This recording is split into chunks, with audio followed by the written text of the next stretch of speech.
I'd like to call the meeting to order at 9:00 a.m. I ask that as a courtesy to all that you ensure that you've silenced your cell phones. Also, I would like to remind the directors to please turn your microphones on and off every time you speak to help with the audio and video recordings. For the record, I'll note that the public meeting notice was properly posted as required by law, and the notice of this board meeting was provided to each of the directors. Director Tom Abraham indicated that he would not be present for this meeting. We've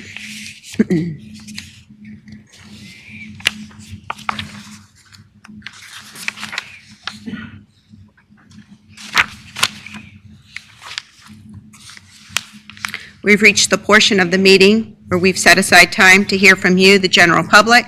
Those interested in providing comments by filling out one of the cards available at the receptionist desk will be called to approach the podium to make comments at this time.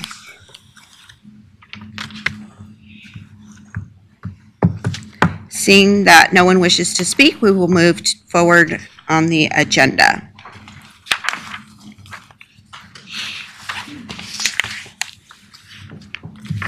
Agenda item number 1, report and possible discussion on General Manager CEO David Collingsworth.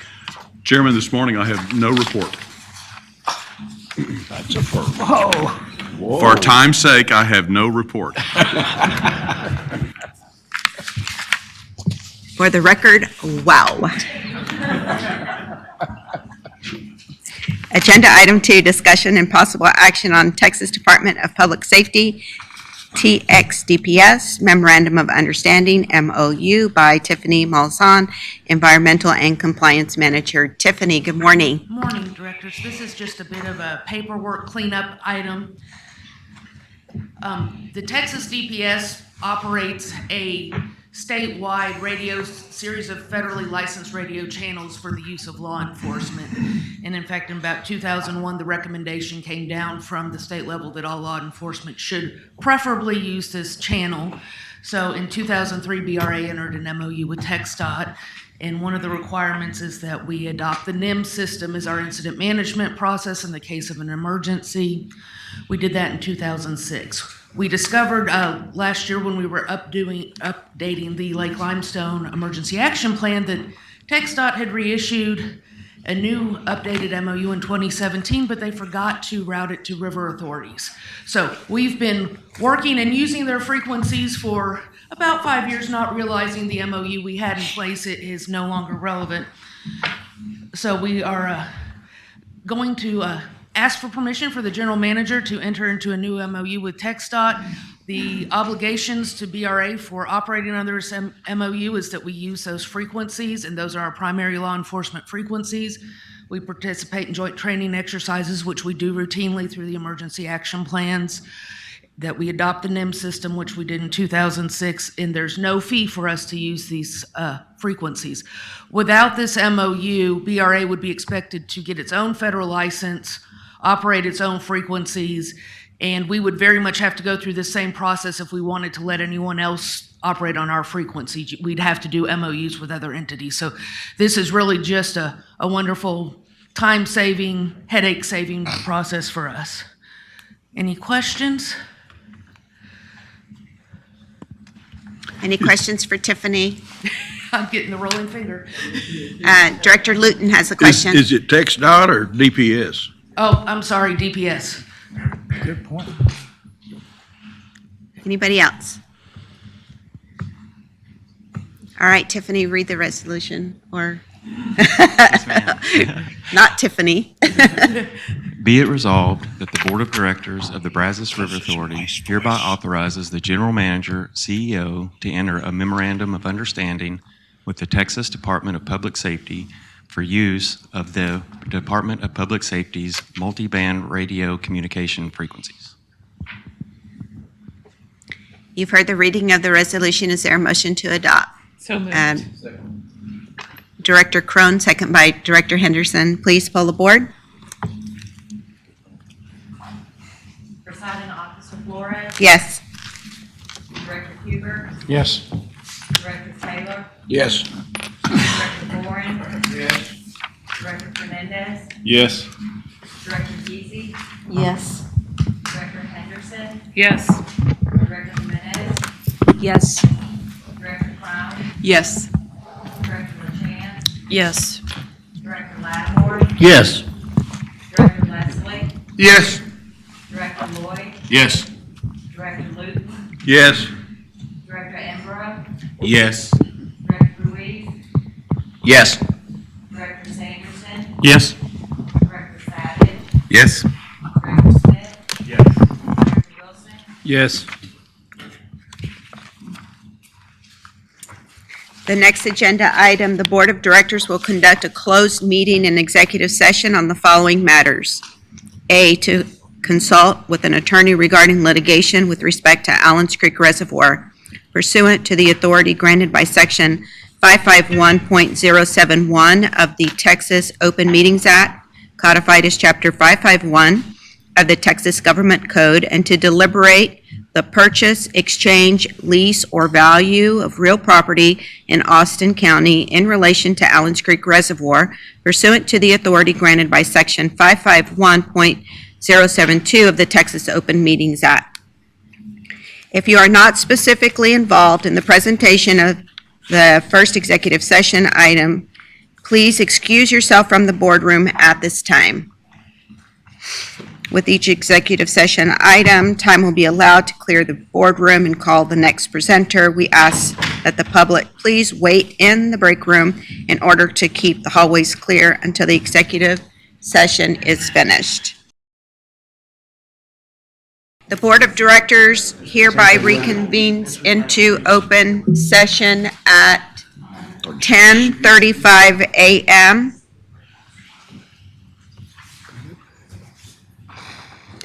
There are no resolutions for the board to consider. At this time, we'll take a 15-minute recess. Thank you. It is 10:45 a.m. Agenda item number 4, discussion and possible action on posting proposed revisions to regulations of the Brazos River Authority Lakes and Associated Lakes for public comment by Riley Woods, Senior Staff Counsel. Riley. Good morning. Yeah, I guess it is still morning. That was a long executive session. Yeah, it's still morning. So I'm going to be going through proposed revisions to our regulations. These are regulations that affect our lakes and lands. They're regulations that if people violate them, you could get a citation. So it's an important process to go through. What I'm going to do is go through sort of the major revisions. We've done a major sort of revision work on this. We're going to go through the major revisions. I'll go through some of the other more minor revisions, and then I'm going to pull up a red line on the screen where we can just, we're not going to go through it in detail, but we'll kind of go page by page so everybody will have an opportunity to see it during the meeting here. We've provided all that in handouts to you all ahead of time, and along with, I think we also provided a copy of the new proposed rules, a copy of the old, and then a red line between the two. And then what we're going to be doing is asking you all for authorization to post this. We're not going to adopt it yet. We're going to post it for public comment for a period of 30 days. And then once we get those comments back, we'll come back to you all if we need to make revisions to it from there. And then we'll look at adopting it. And then it'll go out once again for public notice for a period of 2 weeks and before it finally becomes effective. So the first thing I just wanted to say is that after that is that we are authorized under statute. There's actually various statutes that authorize various types of regulations. Parks and Wildlife has regulations related to boating and Water Safety Act and so forth. You've got the Transportation Code that allows us to have speed limits. You've got over in the Water Code, we have the main body of our authorization for regulations that allows us to adopt various rules and regs that apply at our lakes and the activities that would be involved out at those lakes. And we've had rules and regulations for a long time now, at least as long as since I've been here. So, I think maybe the original version we have here was adopted in '06. I'm not certain what we had before that. We've updated them from time to time. And what sort of precipitated this, y'all might remember that we were tasked, it may have been last spring or last summer, with going in and looking to begin with at how we do our commercial permitting for commercial on-water facilities. We had an on-water facility up at Possum Kingdom, and we had members of the public who were concerned with the effect of that on-water facility on their properties, and they were concerned somewhat with the process, with how we go through approving and authorizing commercial facilities. And so you asked us to go back and look at it, see if there was any way that we could clarify the process or determine if changes were needed. And so that's what we've done. We've gone back through. So we can go to the next slide. And what I'm going to do here is just sort of go through the major revisions. And so when we went through that process, what we ended up doing was looking at the regulations in whole. And so we've made a number of changes and revisions throughout all the regulations. And a lot of it was just to clarify different provisions, or we reorganized it some. We moved some provisions in various places. We also made some changes to ensure that we had consistency at all of our lakes and how we operate. There were some things that maybe weren't in the regulations, but we were doing them differently at different lakes. So we just, in order to be consistent, we added things. And so, number one, probably the biggest thing, and this is what led us into this, was the on-water facility permitting process. And it's divided into residential and commercial. And for the most part, residential stays pretty much the same as the way we've been doing it all along. But we now have sort of a written down regulation that explains that process, where a residential person wanting an on-water facility will make an application to us. We will look at that application, do a technical review of it, make sure that it's meeting all of our rules and regs, and that it's going to work. And then we'll either issue or deny the permit. We'll allow them an opportunity to comment. If we do deny it, we'll allow them an opportunity to appeal that and go through a process where residential folks are able to do that. Now, where the difference is going to come in is commercial. Commercial is going to be a really new process that we've never done before. We're going to make this a public process. It's going to be a two-step public process. So the way it will begin is that if somebody wants a commercial facility, they're going to file an application with us. We're going to look to make sure that application is administratively complete.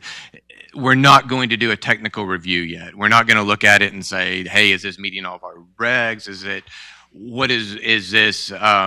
feasible? Is it doable? We're not doing that at this point. All we're going to do is make sure that they provide us all the information that they needed to provide in an application.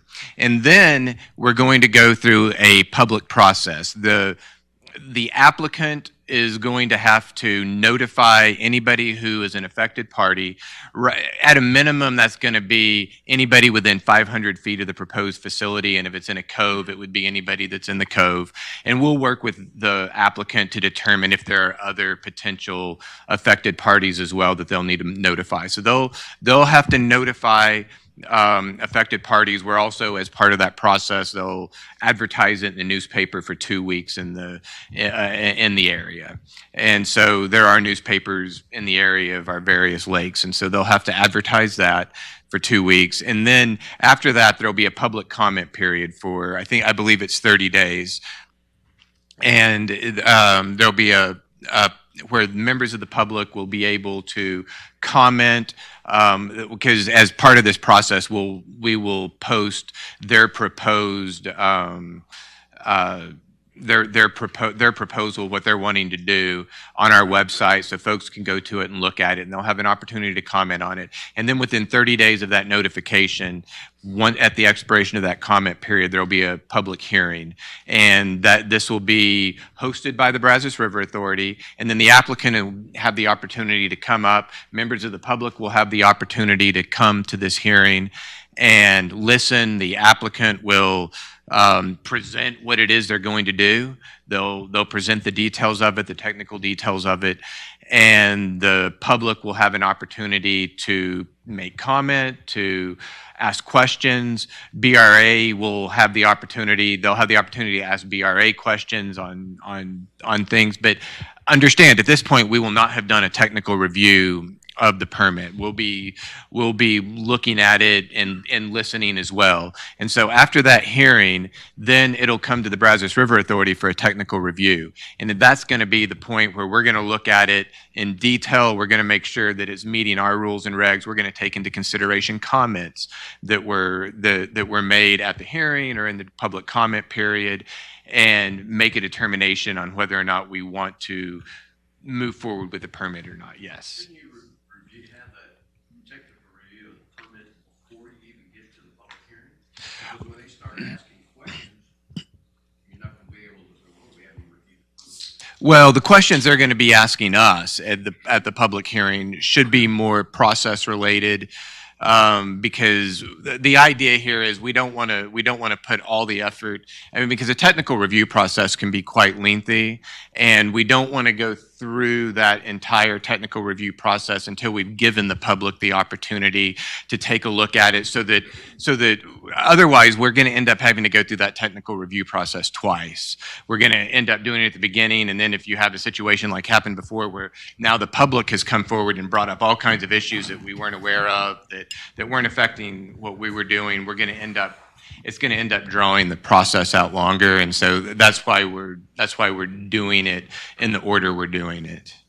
Director Henderson has a question. Yes. So I understand where Dr. Ruiz is coming from on this.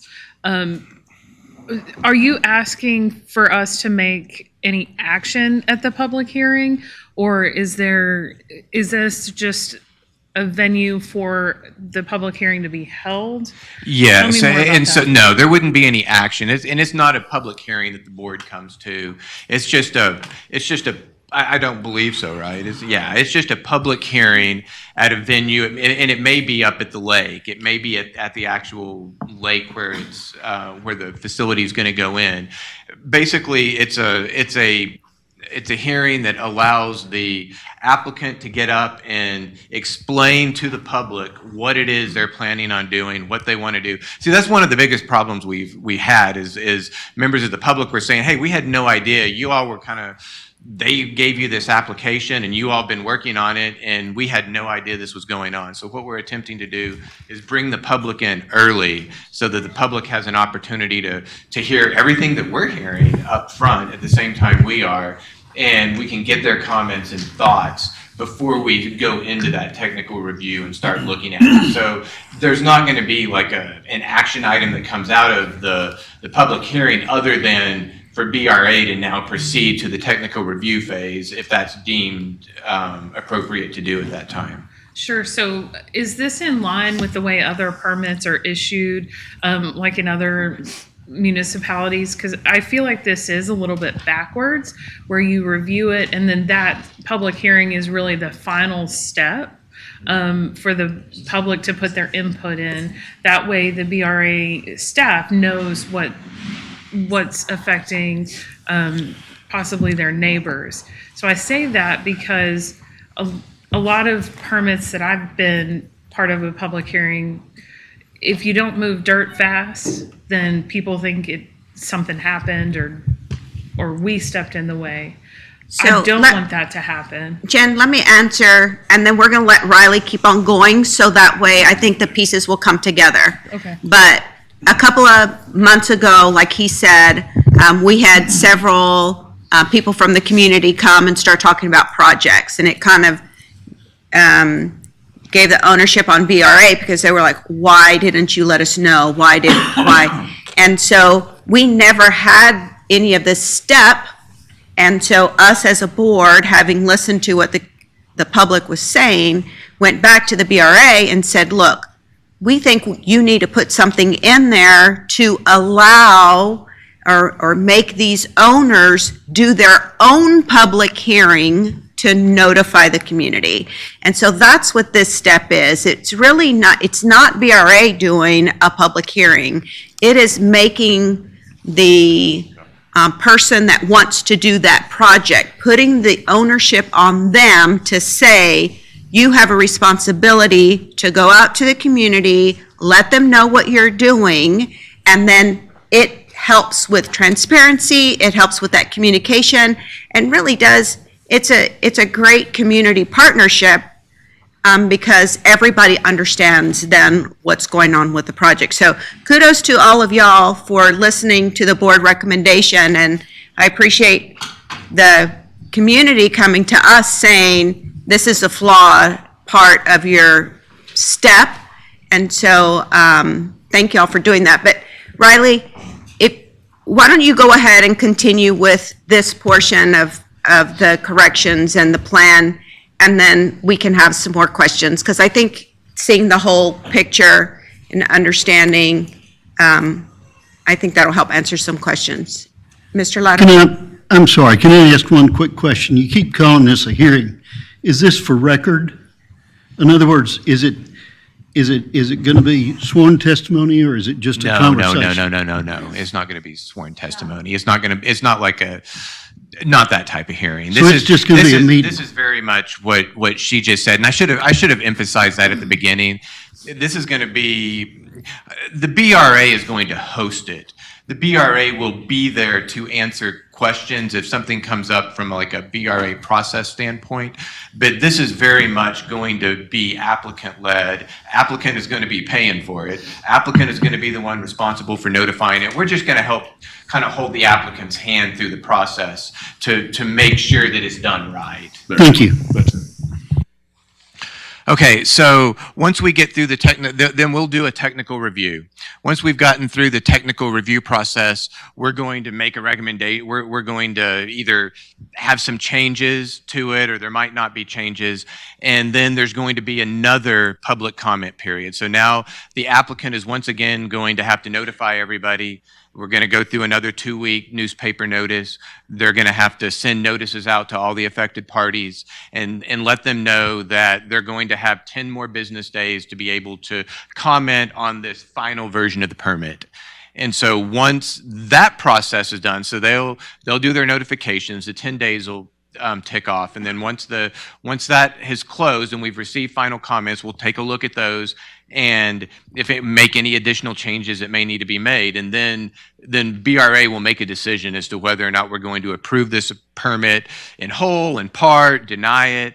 And at the same time, we're going to work with the applicant. If we need any additional information from the applicant, where they have some time to be able to get that, we'll make a final decision. After we've made that decision, then any of the affected parties, the applicant or any of the members of the public who participated in the public process, will have an opportunity to appeal that. And then we will, I think we give 10 days to appeal, and then at the appeal process, BRA is going to have an appeals review board. That's going to be made up of our basin managers, a representative of the legal department, and a representative of our government and customer relations department. And so what that group will get together, we'll look at the appeal that has come in. There may be multiple appeals that come in. We're going to take a look at those, and we'll make a determination. And then that could further get appealed to the general manager, and then that decision is final. And so that's pretty much the full process on water facility permitting that we're proposing. So basically a two-step, it's a three-step process, but a two-step public process with us doing our technical review in between. Okay, next slide. Okay, next, the very top bullet there really was, we had some language that was in, and that language was everything that talked about how we were going to handle commercial on-water facilities, and there was some ambiguity in it, and we cleaned that up to make clear that when it comes to commercial on-water facilities, we're going to be, they're not necessarily going to be bound by all of the general requirements that are applicable to all on-water facilities. We're going to be kind of looking at a commercial on-water facility on its own and make a determination as to what they need, what they're going to need, and what services they're going to offer. Next, we're going to require commercial on-water facilities maintain equipment that'll help them contain spills, so that because most of our commercial facilities are marinas and so forth, and if you've got boats out there with gas and oil and so forth, we want folks to be able to contain spills. Next, we're implementing a new permit at our lakes for commercial activities. We haven't really had this in the past. What we've had is a permit for barges, work barges out at lakes, but we've also had that folks are not allowed to do commercial activities without getting our authorization. And so we're just formalizing this and requiring, it's sort of been ambiguous. Every lake sort of did it a little bit differently and would have a different letter of authorization allowing somebody to do a commercial activity. So we're just making it a permit now, that you come to the lake and you get a permit to do your commercial activity. Now there are going to be a few things that they've decided we're not going to allow. We're not going to do commercial activities that involve wakeboarding, parasailing, or food preparation or cleanup on the water. A lot of that just has to do with safety reasons and just environmental reasons. Next slide. We did clarification on boat ramps. Previously, you have to kind of go back in history. Back in 2006, I believe, the board adopted a prohibition on boat ramps at Possum Kingdom, and for residential purposes. Commercial operations could still apply for a boat ramp in connection with their commercial operation. It would go through a process to make that determination. In 2014, when we made some revisions to the rules and regs following divestiture and following I forget the term, but getting out of FERC. Once we left FERC and we took the generators out offline up at Possum Kingdom, we came back and made a few changes to our rules and regs. And at that point in time, we went ahead and we outlawed private or residential boat ramps at the other two lakes as well.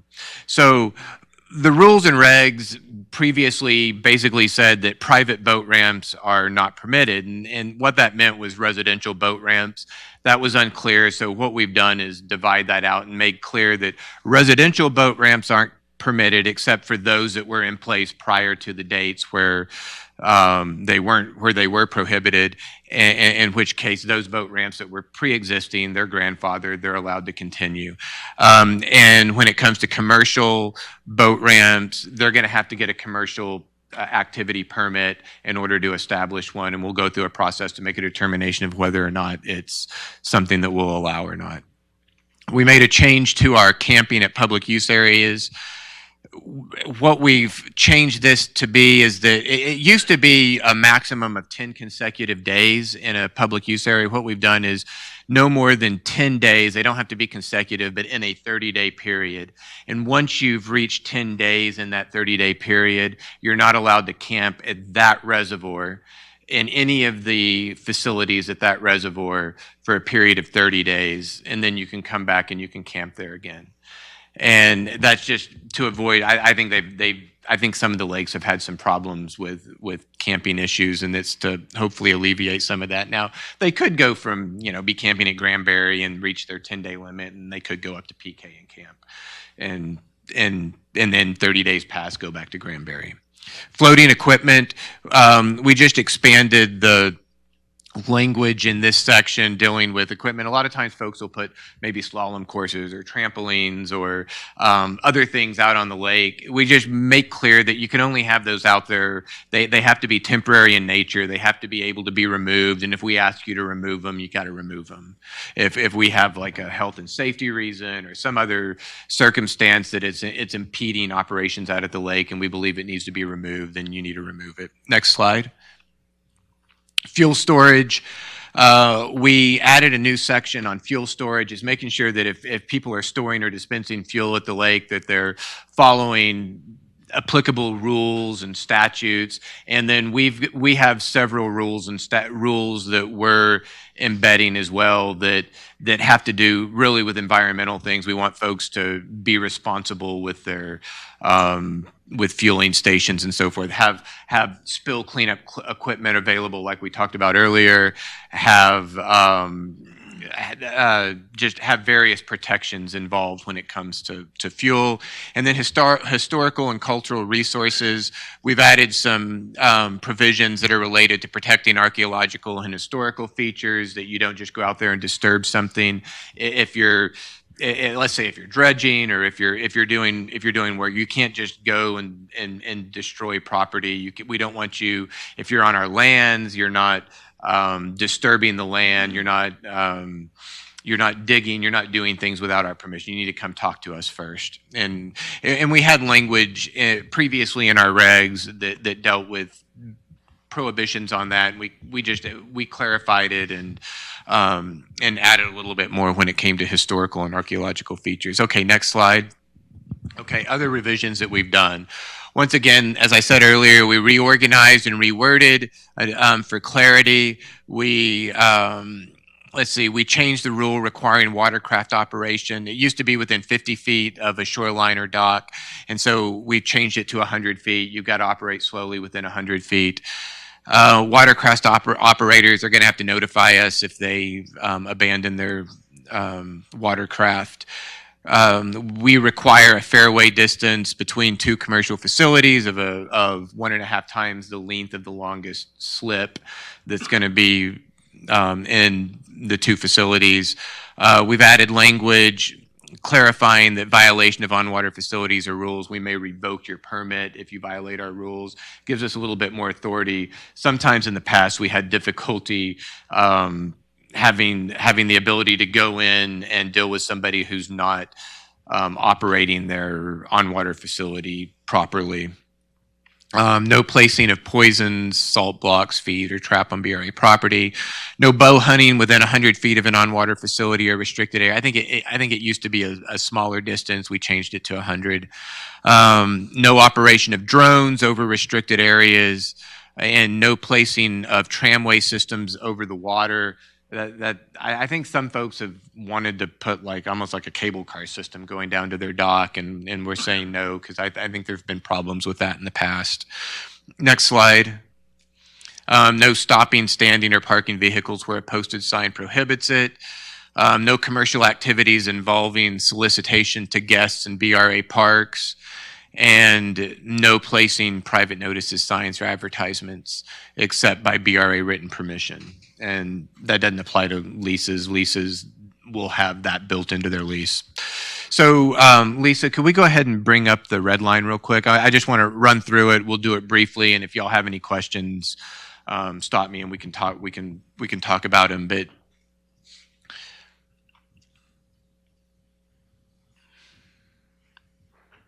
okay, sorry, it's kind of small. Hopefully, is there any way we can blow it up just a little bit? Yeah, there we go. Okay, so we can move down.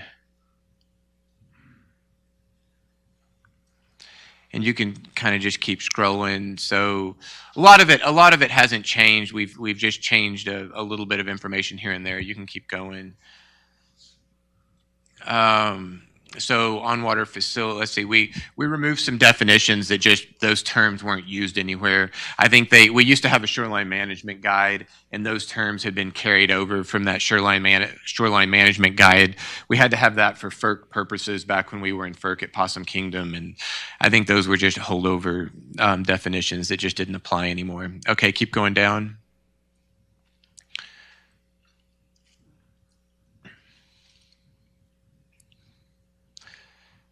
That's where we changed that 50 to 100 feet of operating slowly. Keep going.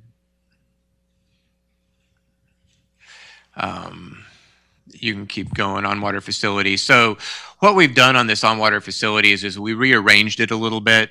So you have general permitting requirements here, and we added. Go to the next slide. We added a lot of new language here, just making clear that you don't have a right to put an on-water facility on our lakes. It's this is something that it's an opportunity to do that, but we're going to be able to regulate that, and you're going to have to do it within our guidelines. And we just really wanted to lay that out clearly up front. You can keep going. Let's see. Keep going. These right here are our general requirements that generally apply to on-water facilities. And for instance, up above where I deleted that language where it says voluntary replacement, that was something that we had in here that dated back years ago when we were getting rid of unencapsulated foam. But we've all of that has been accomplished, so we can remove that. And a lot of times where you see language that's been deleted, it's just been moved somewhere else. And so keep going. You can keep going. Some of these that are deleted got moved to they were really only applicable to commercial facilities, so we moved them specifically there. Here's where we get into the on-water facility permitting process. This is the residential process that we went through. You can keep going.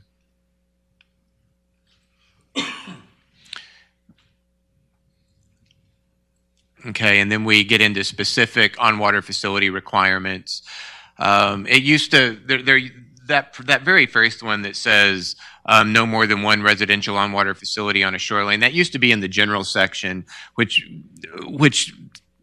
it was always really only applicable to residential and not commercial, but that did come up previously, like, hey, commercials should only have one facility also, and that's really not true. We take commercials on a case-by-case basis, so we moved that to the specific section for residential on-water facilities. And you can keep going. Now, this is the commercial process where we're going to have the two public processes we discussed.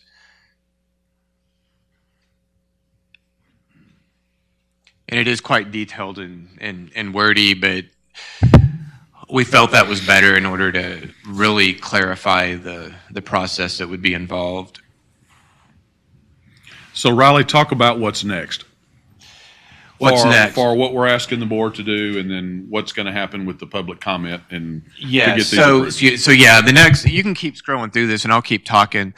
So the next step is going to be, I'm going to ask you once we've scrolled through this to give us authorization to post this for public comment for a period of 30 days. So we will do that starting tomorrow. And there will be a period of 30 days and we're going to advertise it in newspapers for 2 weeks as well. We're not going to post all this. We'll just advertise it. They can go to our website and look at it. And folks will have an opportunity to comment on it. And also understand there's no requirement that we do that. There's not a legal requirement we do that. We're trying to be very transparent, and we're trying to involve the public as much as possible, give them the opportunity to see it. We did this last time. We updated the rules and regs also. And so once we've had that 30-day period, we'll take those comments into consideration. We'll make any revisions we feel that we need to make to this, and then we will bring it back to you and present it one more time with any additional changes. And then at that point in time, we'll ask for your consideration to adopt the new rules and regs.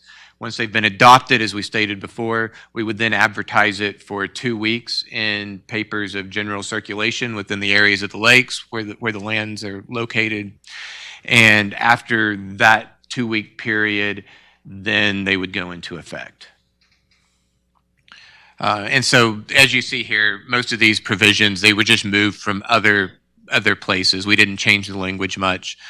They were just moved. This is the fuel storage section. Stop right there for a second. This 1, 2, 3, 1 through 6, these are BRA specific requirements that we're going to have on fuel storage. If folks are going to, if commercial activities are going to involve storing or dispensing fuel. You can keep going. This right here is the new natural and cultural resources section. We're not going to allow folks to destroy or excavate on our land and damage things, and make sure that they're complying with historical commission. Move forward. You can keep going. And once again, understand that violation of these can result in a criminal penalty and a citation that would then be the responsibility of the court in the jurisdiction to handle. And usually we don't have too much problem with the courts in those areas handling citations. Yes, sir. Local marinas, do they adopt these rules and regulations? No, they're just obligated to comply with them. And with that, I will ask if there's any further questions. Yes, sir.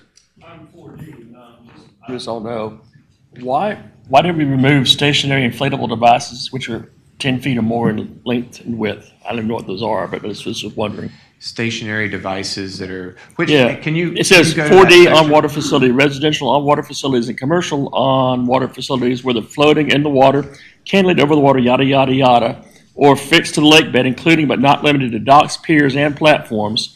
You removed, and it's on page 4. Yeah, go to page 4 real quick. 4D. Just look at I it. just wonder why that last clause was, I don't know, maybe they don't make those anymore. I don't. Yeah, I might ask the lakes if they want to answer that. Let's see. Is that page 4? 4D, 4D, that's item 8, so keep working back. 4D, 4 Delta. Section 4D. 4D, you're in 8. Yeah, I'd just go the other direction if it were me.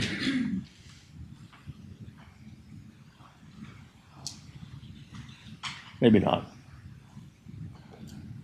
It's on page 2. Page 2, number 40.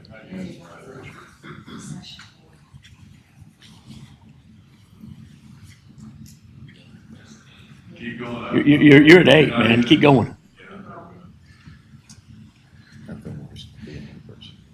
Yeah, Is it in the definitions? yeah, it is, Okay, yeah, I think that was the definition. Okay, there you go. Go down. yeah. So There let's it see, is, on water in facility. red. Just wondering.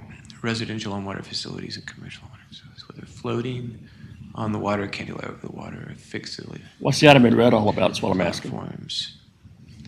I think that what we did was we moved the, that's not, we don't consider that, you're not going to have to get an on-water facility permit for those stationary inflatable devices. That goes back to the section that I talked about, other things that you might have on the water, like trampolines or slalom courses or things. It has to be temporary in nature and removable, and you have to remove it if we ask you to.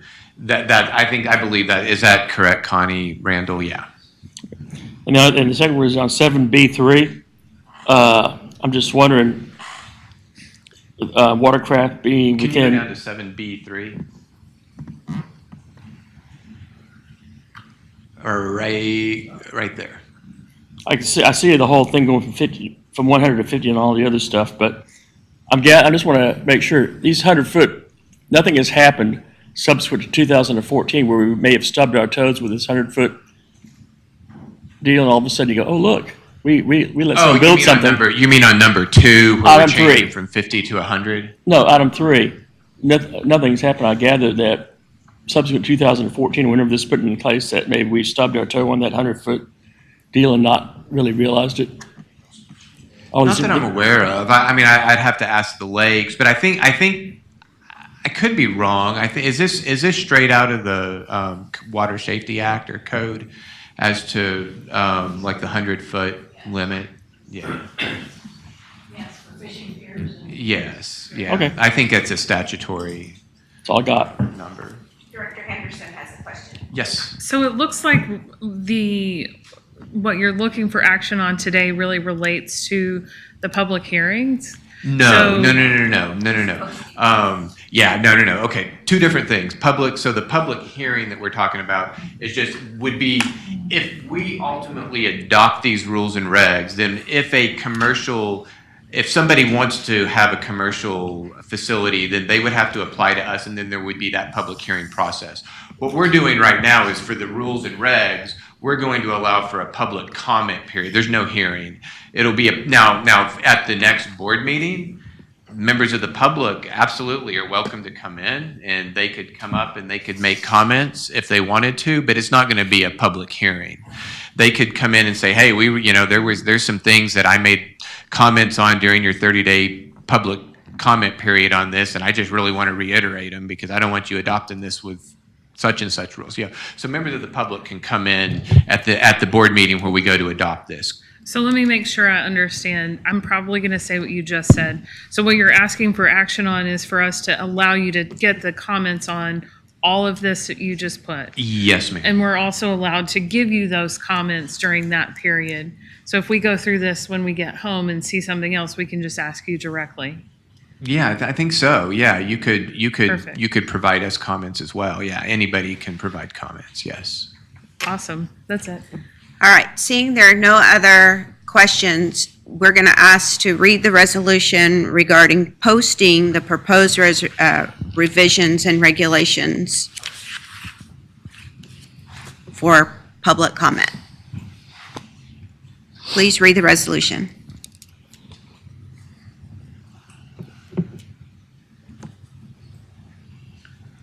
Be it resolved by the Board of Directors of the Brazos River Authority. Oh, hey, I apologize. Can I need to add one more thing I completely forgot about.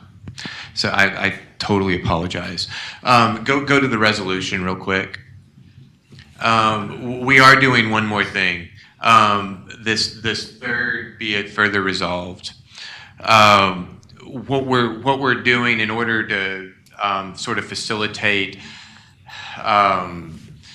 this review process, and so that we don't get a bunch of commercial applications in the interim, we're going to sort of put a stop right now. If somebody has submitted a commercial application up till now, they'll follow the process we have in place now. But in order to avoid issues down the road, we're going to ask you all to, as of the date of this meeting, until such time as the new rules and regs are adopted, to put a stop on us considering new commercial on-water facility permits until we have this in place. So it's And grandfather this interdiction, process in place. basically. Yes, sir. Say again. Grandfather interdiction. Yes, there you go. Okay. So I apologize, I forgot No, to That's mention fine. that. Thank you. Go ahead and read the resolution, please. Thank you. Be it resolved by the Board of Directors of the Brazos River Authority that the revisions to the regulations of Brazos River Authority Lakes and Associated Lands as presented at its March 28, 2022 meeting be posted for public comment for a period of 30 calendar days. Be it further resolved that upon conclusion of the public comment period, Brazos River Authority staff shall review and consider any comments that are received, make any revisions staff determines necessary, and bring the final proposed revisions to the Board of Directors for consideration and approval.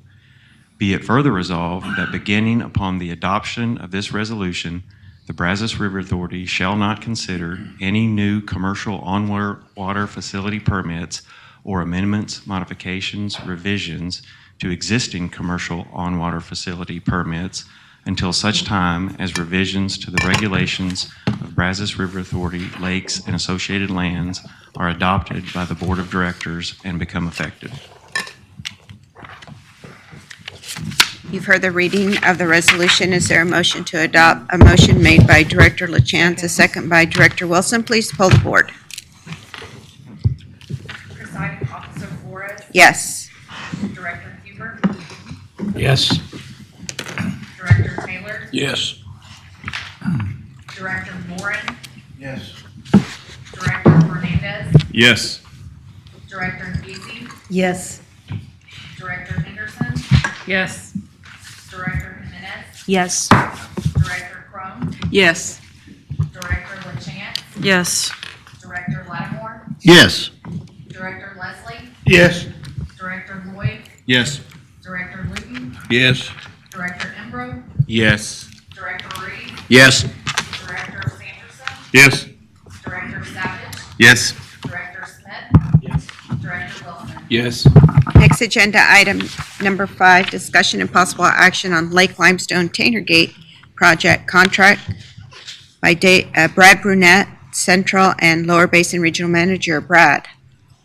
Good morning again. This is an action item. It's a really important project that we're pleased to get to present to you today. We're going to be requesting authorization to enter a construction contract for replacement of our 5 floodgates or Tanner gates at Lake Limestone and some other associated work that goes along with that. Again, we've been under engineering design for a while now and really excited about actually getting to start construction here in the near-term future. Just a little bit of history here before I talk about these bullets. Lake Limestone was placed in service back in 1978, so the lake's about 44 years old. We have 5 floodgates out there, and I'll show you some pictures here in a moment. They're called Tanner gates, and we use those gates to pass floodwater through the dam. When the lake was constructed, those gates were made out of a type of steel called Corten steel, which, as I understand, is a weathering steel. It's made to be used without putting a coating on it, and the deterioration process, the weathering process, actually is designed to protect that type of steel. Our dam, and I know 2 or 3 others in Texas, were built with gates of that type of steel back in the 70s. And while we've gotten 44 years out of the gates, there's been some deterioration that's occurred that's been noticeable here, particularly over the last 10 years or so, and it's been getting worse.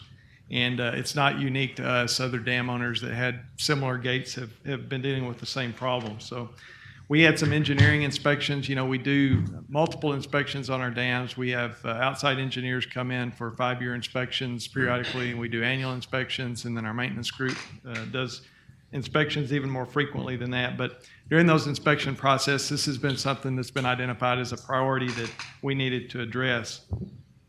So we contracted with Stantec a couple of years ago for the engineering design work on this project, and that's what we've been working on for the last little while. And it basically entails replacement of the 5 Tanner gates and the hoist systems that are used to raise and lower the gates. Some rehabilitation work on the Trunnion Girder systems. That's where the metal part of the gate actually attaches to the concrete structure of the dam.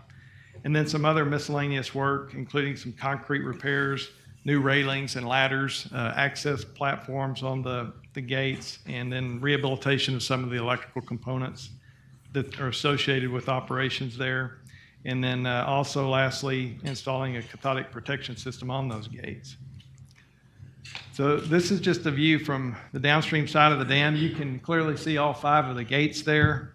On this particular picture, it looks like we're doing some testing on gate number 2. We've got it in the full open position with the bulkhead installed just upstream, and that bulkhead there kind of isolates the gate from the water so that we can work on it and test and that kind of thing.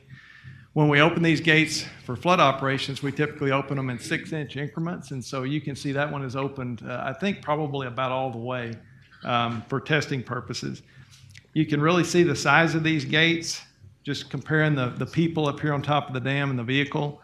They're 40 feet wide and about 29 feet tall. And, you know, I think, I don't remember my comparison, but when we were doing the engineering contract, I think I figured that they're bigger than that wall over there. So, you know, massive, massive gates. A couple of other things I'll point out here that we'll look at a little bit more on the next picture, but this right here, this is the Trunnion Girder. That's where the gate arms, the arms that hold the gate, attached to the structure of the dam. And so we're going to be rehabilitating those as a part of the project, completely replacing the gate here. And then the next photograph, we're going to be looking up here on top of the access platform. And these concrete structures between the gates are referred to as the piers. So up on top of those platforms here in the next slide, we'll be looking at the hoist systems and actually the control panel. So again, here we're up on top of the dam now, looking across the dam from one of the access platforms, and each one of the gates has its own electrically powered or driven hoist system that raises and lowers the gate. And the hoist system, you can tell each one goes from one side to the other. And the hoists are connected to the gate with these cables. You can kind of see one across the way over there. And that cable is actually what lifts to raise and lower the gate. And so we're going to be replacing those hoist systems as part of the project as well, completely replacing them. You can see the gate control panel here. This is where the folks at the dam can actually go out and open the panel and raise and lower the gate from there on the dam. So that's where the controls are, so to speak. And then you can see some of the railings and stuff up here on the access platforms. There's some of the railings that are going to be either rehabilitated or replaced as part of the project as well. So just a little bit about the bid process.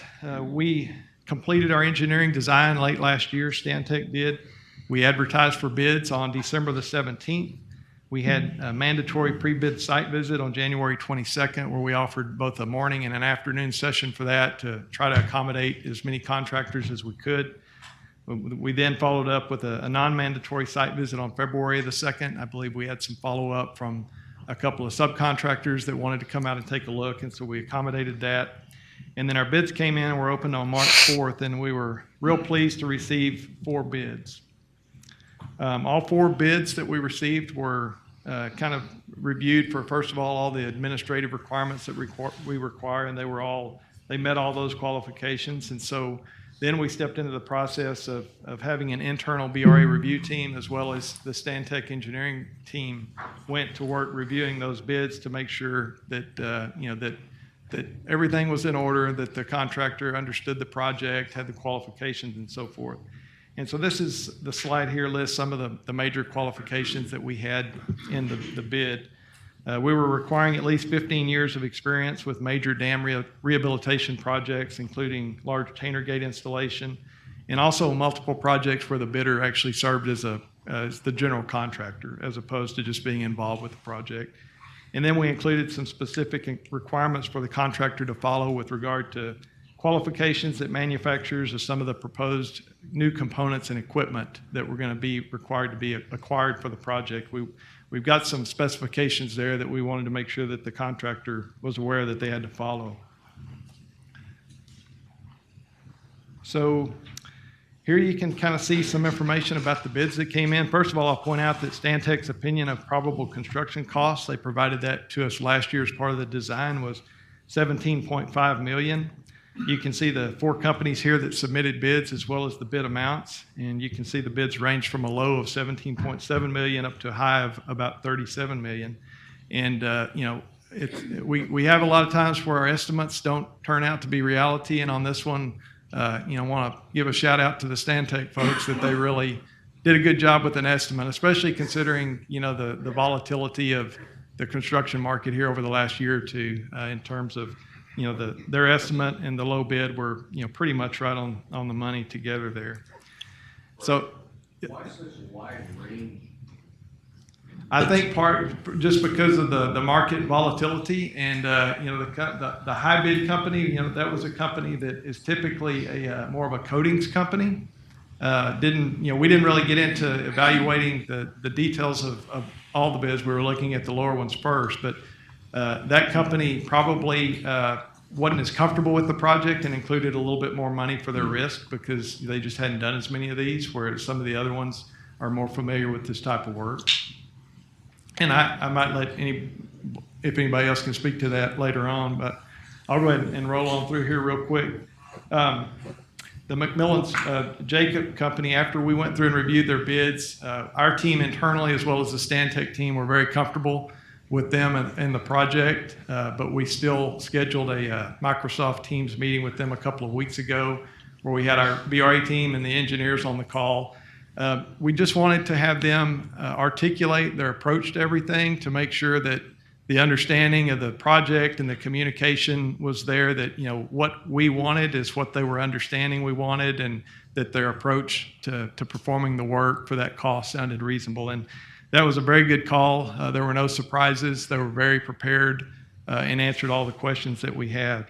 So we really believe that they've got a good understanding of the project. They've done similar projects like this, and our engineers are familiar with the company. And this particular type project is kind of in their wheelhouse in terms of dollar value. It's kind of where where they do their best work. It's not a hundreds of millions of dollar project, it's a tens of millions of dollar project, and that's where this company kind of finds their sweet spot. So I think this is the last slide I've got. We do have a resolution for you next, and we're going to be asking approval to contract with McMillan Jacobs.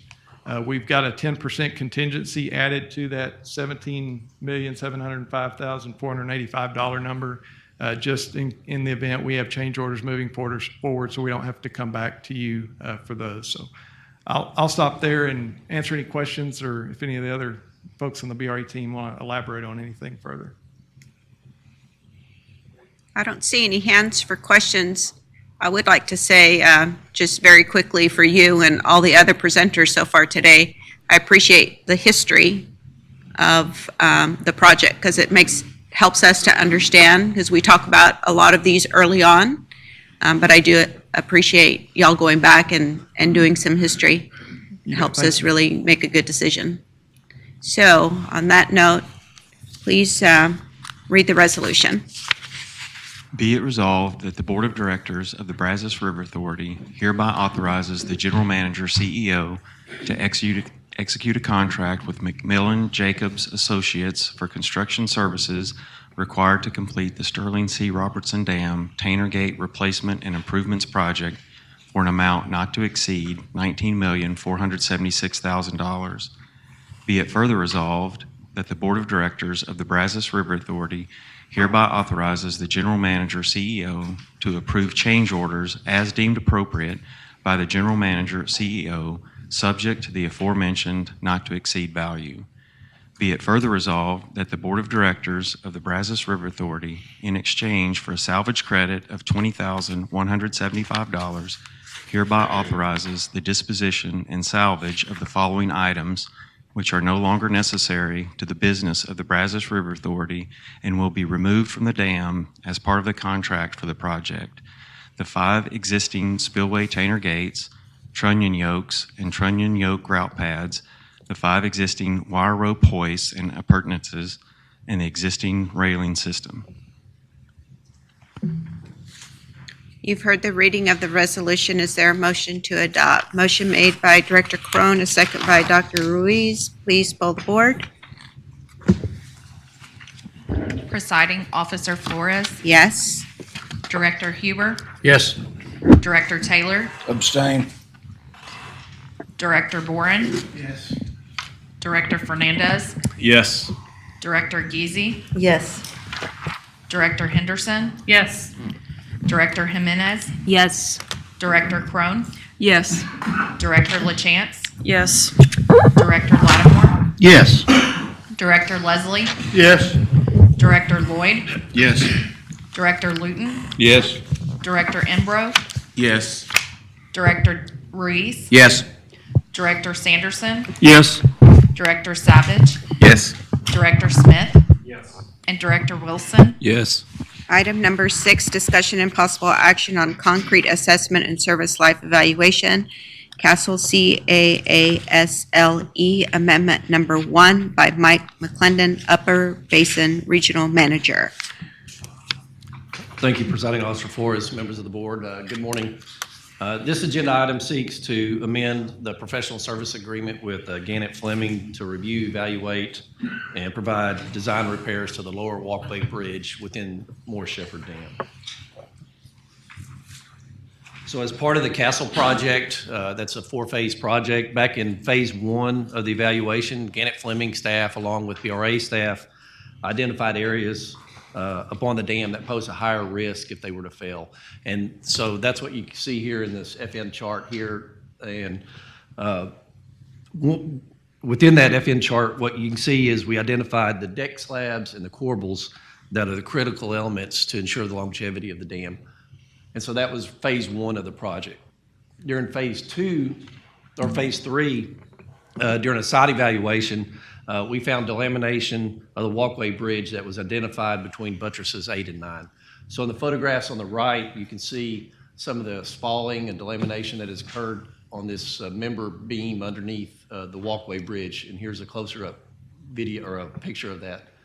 And over here is the handrail. So you would be walking right here This is the beam. The area in the red is the delamination that was occurring underneath that beam.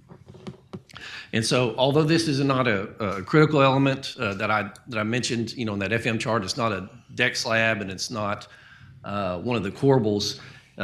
It's not a critical element from a structural standpoint, but it is a critical element from an operational aspect to allow access to the interior of the dam.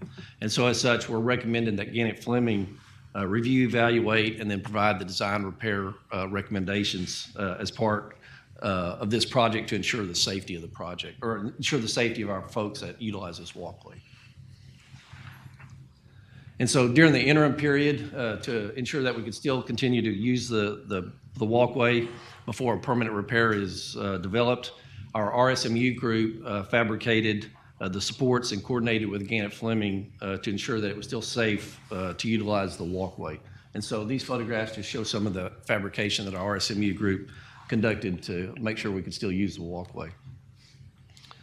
So the photographs on the right, excuse me. These show right here the fabricated support systems installed and in place on the ballast blocks within the bay to support the delaminated beams of the walkway bridge. If you walked inside the dam, this is a very difficult area to view.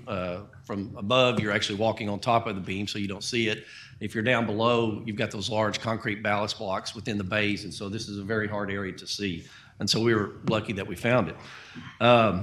After we discovered this, we looked at the rest of the walkway beams, and there was no further deterioration or delamination within the walkway.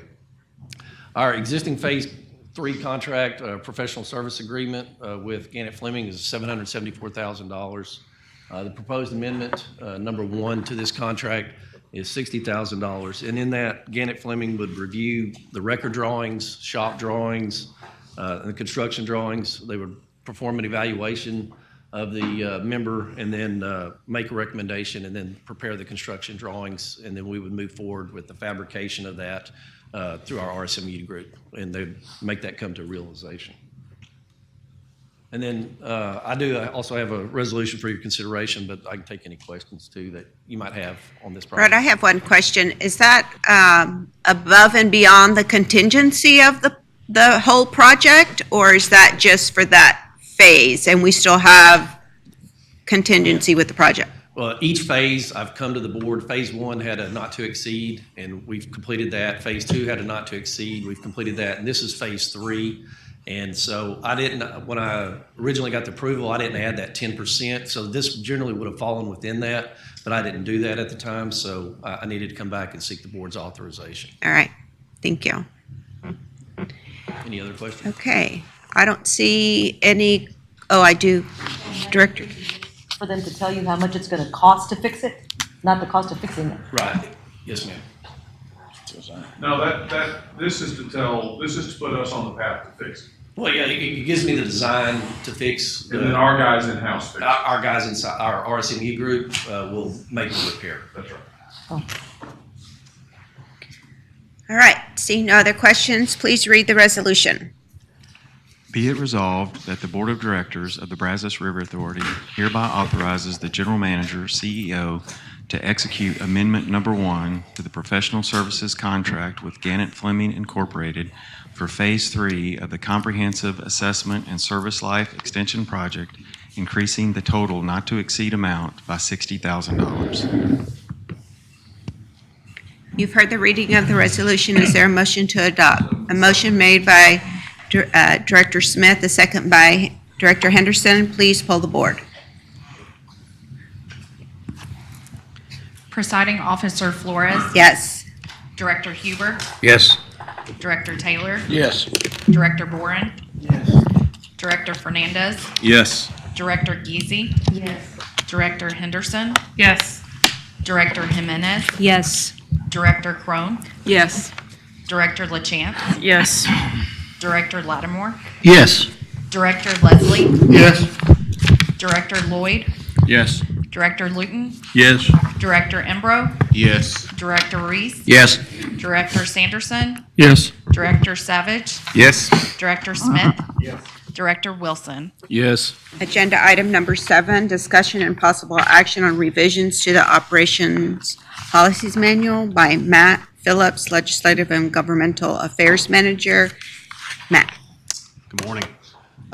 So what this agenda item does is it's going to take the 5 different recommendations that were in our sunset bill that passed the legislature this past session and put them into our Operations Policies Manual. Kind of the next and last step for us with sunset is they're going to return in the fall. They're going to ask us to show them all the things we've done to implement the recommendations that they had for us. And one of the things that we've done in preparing for that is visit with other entities that have done that report out process, and several of them chose to do this as well, where they took the recommendations that were specifically in their sunset bill and adopted them as policies. You don't have to, but when you're reporting out to sunset, it helps not only to show them how you've implemented something in practice, but you also have a policy saying that you're going to do it. Before I go through these, a few things to note. Our sunset bill, which again passed last session, was what's considered a clean bill, meaning it only included in it the basic across-the-board recommendations that sunset makes for every entity they review. So it's an A grade, which is good. That's what you want. You don't want additional stuff being added to your sunset bill. The second thing is that we were already doing as an organization most of these things that ended up in our sunset bill. Sunset has just chosen to add them to our enabling statutes to give them the full weight of law, and we'll continue to comply with them. And the third thing, while some of them may look lengthy, the important thing to remember is, as we typically do with our Operations Policies Manual, these things essentially mirror what's in the statute. So I'll go through them. I may go through them kind of quickly, but just remember that what you're seeing is also just in our enabling statutes as well. We're just copying that over into our OPM. And I'll go through what each one of them are as I do this. So the first thing that these 2 first changes, what they deal with, is the idea of laying out the policymaking authority of the board versus the day-to-day functions of the staff. And if you looked at our Operations Policies Manual before, we had some language that spoke to that, but we've added some language to strengthen it. So this one adds language saying the board of directors has the sole discretion to adopt new policies. We added that to 1.1. The second's a little bit longer, but it basically is saying that the operations policies dictate what we can do. The general manager and the staff have to follow them. The other thing that we've added is we will post the Operations Policies Manual on our website, which we already do, but we'll continue to do so. This next one, director training. We've been doing director training for many years and were before sunset. We'll continue to do that. The only additional thing that we'll do with this new director training requirement, and I'll kind of skip to the next one because I think it carries on to the next slide, is that annually, and we began this process this past November, and some of you are having to sign acknowledgement forms for it today, we're going to send y'all training information, and you all will have to see it. You'll have to acknowledge that you received and reviewed it, and we'll keep that on file. So that's kind of the only new requirement, in addition to training new board members as we get new appointees. Removal of directors. This just basically sets out the process by which a board member could be removed. If you'll remember, we put this in the bylaws already, so we're just mirroring it into the OPM. It sets out the process by which you would remove a board member. Hopefully we never have to do that, but in case we did, this is what that looks like. Carries over again to the next slide. And again, this is the statutory language. Complaint system. So we already had a complaint tracking system in place prior to going through sunset. We use a system called CRM that allows us to track inquiries, letters, complaints, whatever we get from the public from start to finish. So from the time we get it to the time we answer it, we can look up inquiries that we've gotten on specific subjects and see how many. So we had that system in place, and we'll just continue to maintain that. Public testimony. I've been here nearly 15 years. We've been doing public testimony since before I got here, so we'll just continue to do that, but just basically states that we'll do public testimony at every board meeting. And then that's it. And so with that, I can read the resolution, or I can answer any questions. Questions, anybody? Seeing no questions, please read the resolution. Be it resolved by the Board of Directors of the Brazos River Authority that the revisions to the Operations Policy Manual of the Brazos River Authority be accepted as presented at its March 28, 2022 meeting to be effective March 28, 2022.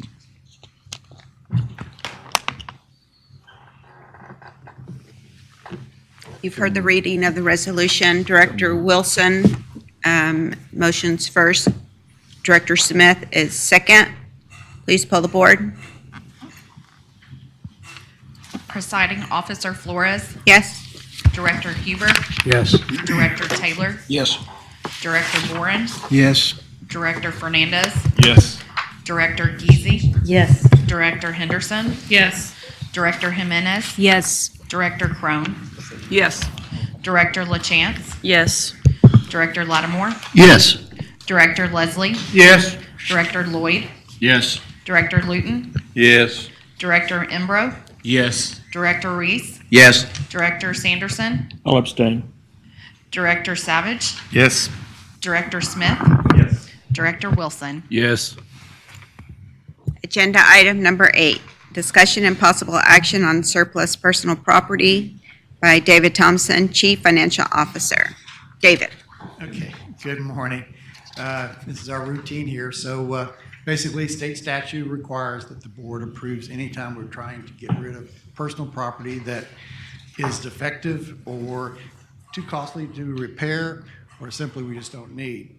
What I want to do is kind of go through the properties we're trying to surplus, and once you approve the surplus properties, we'll put it on a well-advertised auction to sell.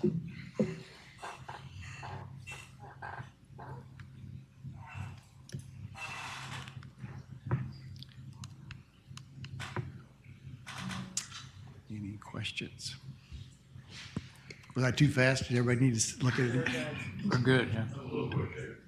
It was in the packet. We all had an opportunity to review it. Does anybody have any questions for David? All right, please read the resolution. Be it resolved that the Board of Directors of the Brazos River Authority hereby authorizes the General Manager, CEO, to dispose of the following surplus personal property under the terms and conditions that are in the best interest of the Brazos River Authority.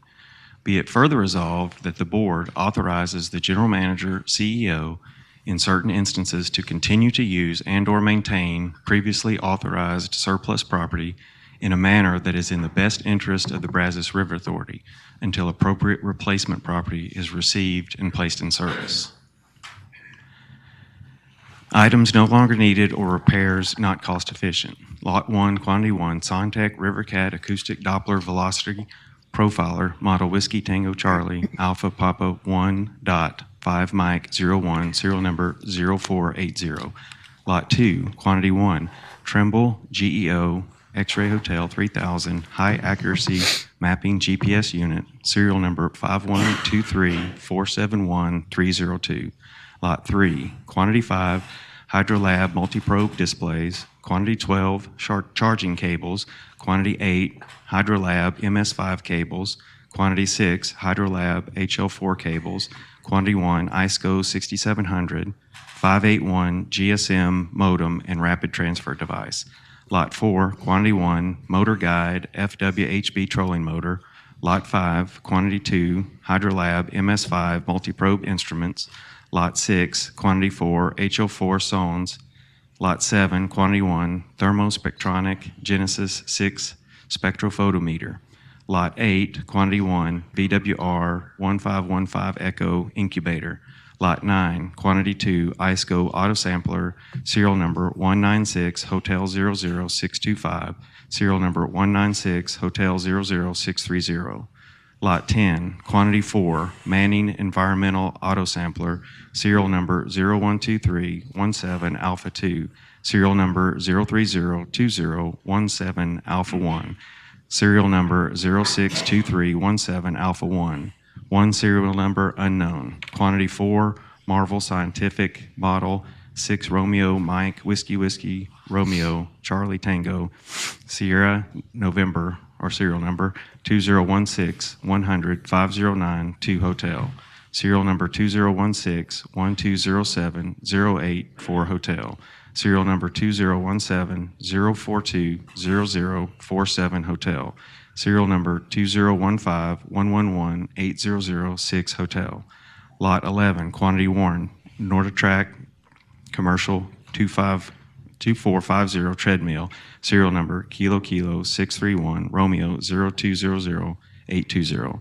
Lot 12, Quantity 9 cameras, Canon PC 1587, Canon SD 1000, Kodak CX 6200, Canon SX 230 Hotel Sierra, Kodak Zulu 86121 Sierra, Kodak Zulu 8612 Sierra, Canon SX 230 Hotel Sierra, Canon, Telemax, Sony, Cybershot. You've heard the reading of the resolution. Is there a motion to adopt? A motion made by Director Luton, a second by Director Henderson. Please pull the board. Presiding Officer Flores, Yes. Director Huber, Yes. Director Taylor, Yes. Director Warren, Yes. Director Fernandez, Yes. Director Geezy, Yes. Director Henderson, Yes. Director Jimenez, Yes. Director Crone, Yes. Director LaChance, Yes. Director Lattimore, Yes. Director Leslie, Yes. Director Lloyd, Yes. Director Luton, Yes. Director Embro, Yes. Director Ruiz, Yes. Director Sanderson, Yes. Director Savage, Yes. Director Smith, Yes. Director Wilson. Yes. At this time, we will stop for lunch. It's 3 minutes till 12 and reconvene in about 40 minutes.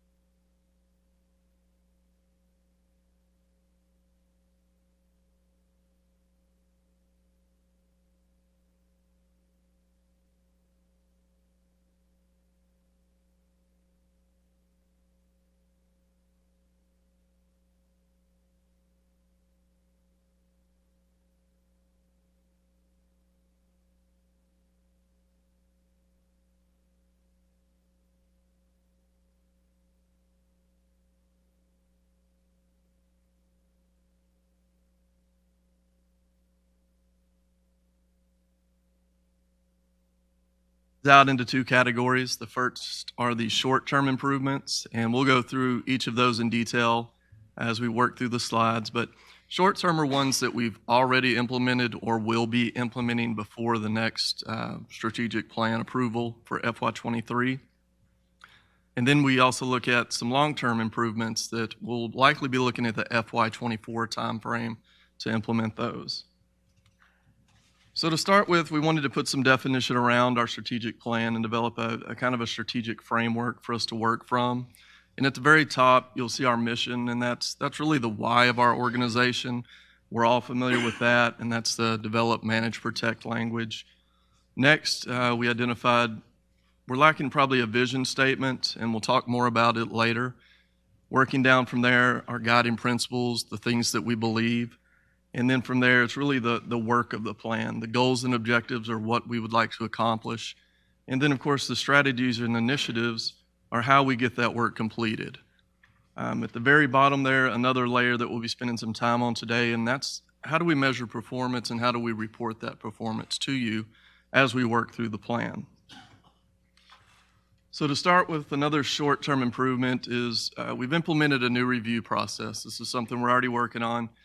And at the close of each quarter of the fiscal year, we have a standing meeting where we sit down and look at all of the strategies and initiatives, talk through what's gone right, what's maybe needs some improvement, how we can get back on track, and also update a tracking log that we've developed so that we can provide that data, as requested through the year.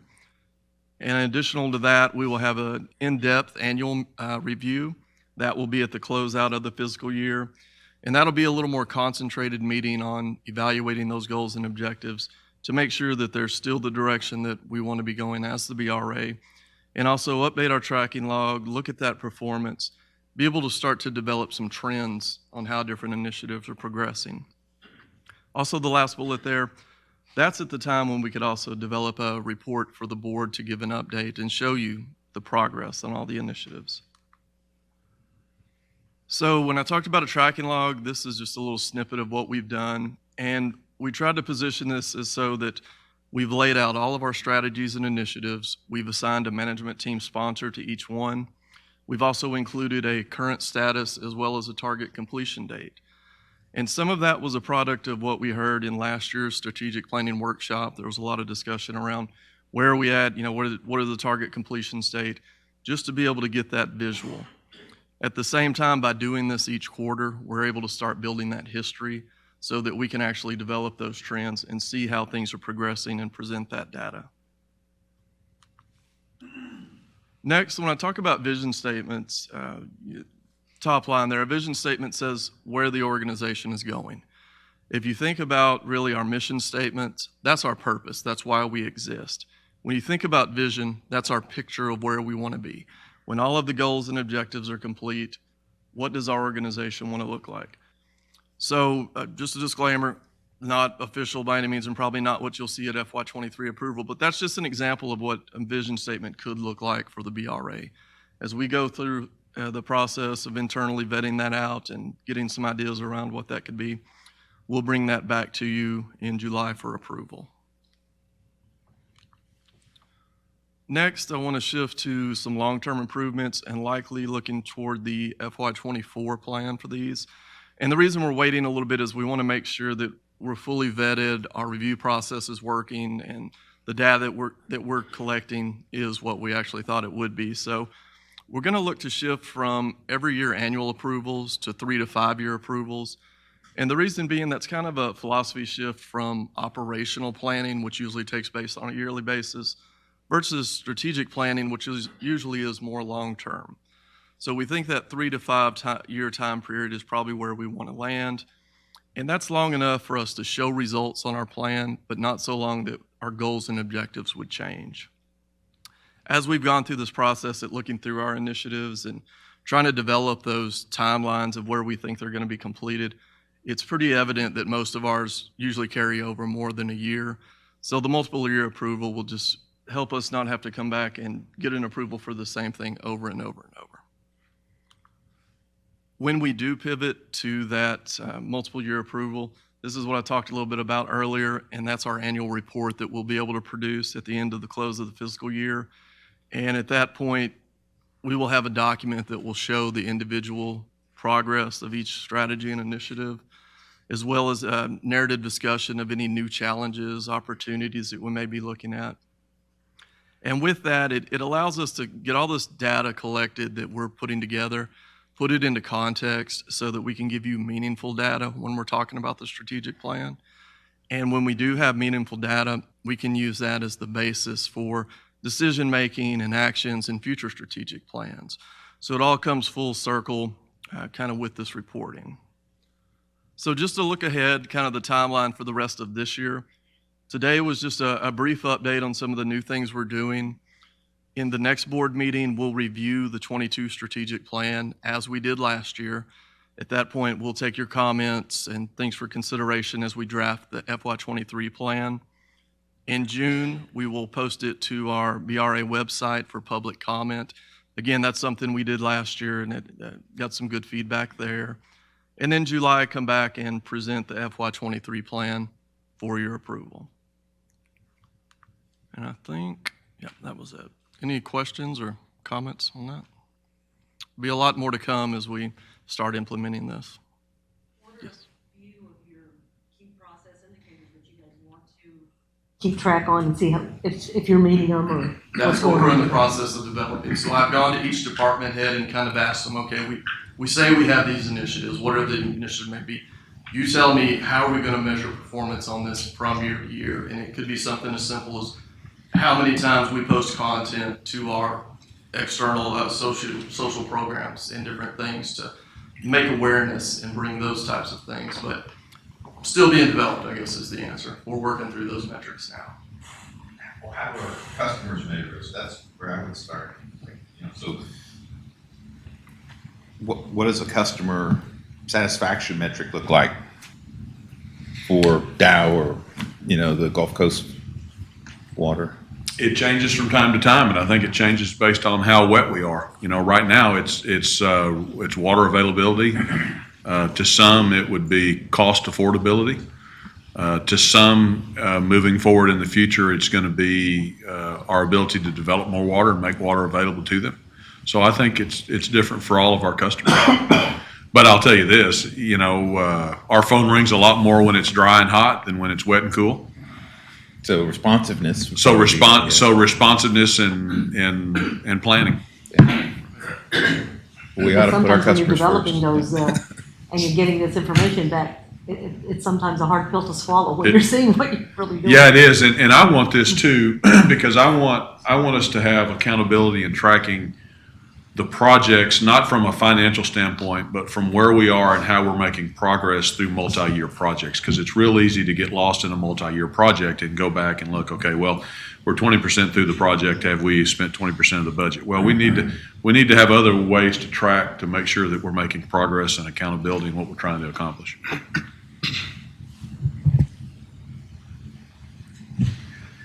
Thank you. Any other questions for John? All right. Moving on to agenda item number 10, report and possible discussion on procurement by Lake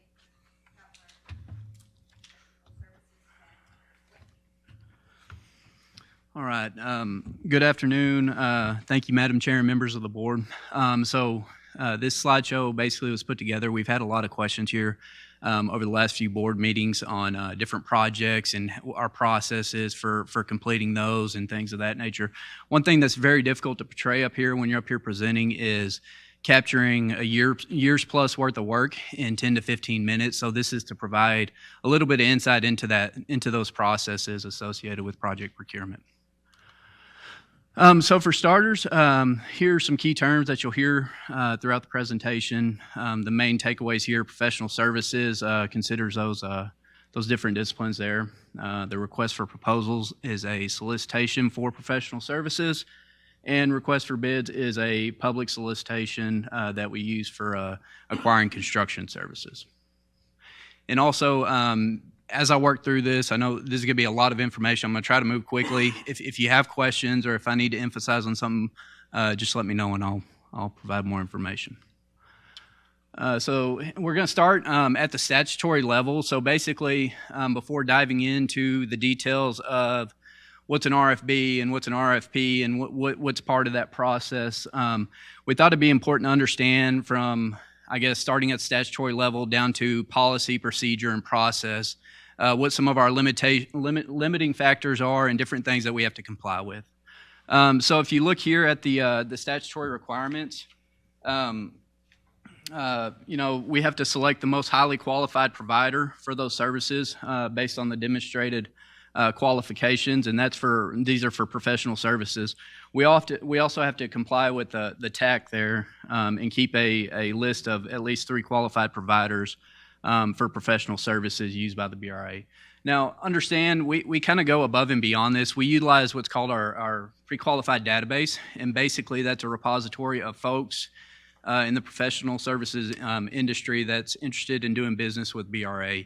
And I think right now, currently, we have upwards of about 1,600 entries into that system. And so how that works is whenever we put out a solicitation that an engineer or consultant may be interested in, basically it shoots them an email saying, hey, go take a look at this and see if you want to put in a proposal on it.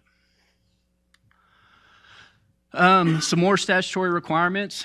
These are for construction services. Basically for contracts over $75,000, we'll seek competitive sealed bids. And again, this is at statutory level. You'll see as we work down through this, it gets a little more conservative. For contracts over $25,000 to $75,000, we'll get competitive bids from at least 3 bidders. For contracts less than $25,000, there's no requirement for a bid process. Our OPM, here's some of the limiting factors here. These are things put into place. This is developed at the board level, so basically the rules to play by when we're going through project procurement. Professional services at $250,000 and above require board approval. For construction services, $500,000 and above require board approval. And for projects at $25,000 or more, we'll seek competitive sealed bids, and this is beyond the $75,000 required by statute. And then for projects between $5,000 and $25,000, written bids from at least 3 providers, and nothing required for any project under $5,000. Here is our purchasing procedures. So if you look at this basically provides not only just for project, but anything that we're going to do purchasing wise for the organization. This is kind of our rule book that we go by. One thing to note here, you see that this was executed on November of 2021. This is just a snapshot of a recent update. We've had this purchasing procedure in place for quite some time now, but just to show you that that's also there. Let's see here. Okay, so here's some information out of the purchasing procedure. This is from Section 5, and it basically recaps what we've covered on the previous slides. Again, these thresholds are at the statutory policy and procedure level, getting more conservative as we move down. The last bullet here covers a scope and fee development process for professional services. We're required per the government code to negotiate scope first, then fee.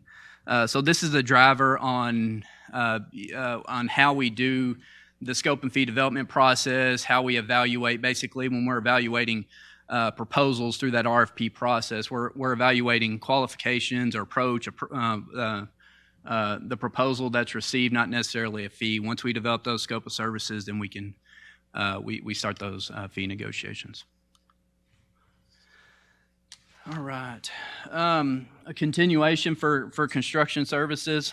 One thing to note here on the screen, for projects over $100,000, the requirement for a hub subcontracting plan. For those that are unaware, hub is a historically underutilized business and is basically a business that's owned by a woman, minority, or service-disabled veteran. So tracking engagement with hubs is not necessarily anything new to the organization. We were kind of going through this already, but when we went through the sunset review process, this basically formalized that process there. And I'll have a little bit more as we progress through the slides. This was basically an across-the-board recommendation for all river authorities. Yes, sir. I think it's just for professional services. No. Is it for both construction and professional services? For hub reporting, for both. Mm-hmm.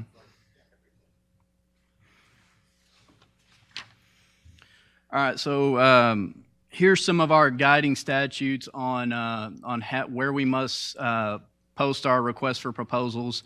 Newspapers and BRA websites, kind of the rule of thumb. We also utilize our pre-qualified bidders list. Again, that's that repository or database I was talking about. We post them out on ESBD, and then use a centralized master's bidders list. So this was something created by a legislature to basically, I would call it like the social media platform for engineers, contractors, things like that, folks interested in doing work with governmental entities. That's a place you can go out there and find folks in different disciplines that may be interested in doing work. And then lastly is CivCast, a bidding platform for governmental bids. So this is somewhere where you can go, again, post your solicitations out there and get folks that are interested in doing work on that platform. So this was something that we newly joined. It wasn't even in place for the Tannergate project. It's just developed here over the last couple of weeks. But this is just something that we're always looking for new and innovative ways to try to cast a broader net and get folks interested in our projects. Yes, sir. Blake, on your newspapers, are those newspapers the Waco paper, or are they in the newspapers nearest to the project where it's going to be bid, or how are the newspapers selected? It's yeah, go ahead, Dave. Basically, we're required to put it in a newspaper.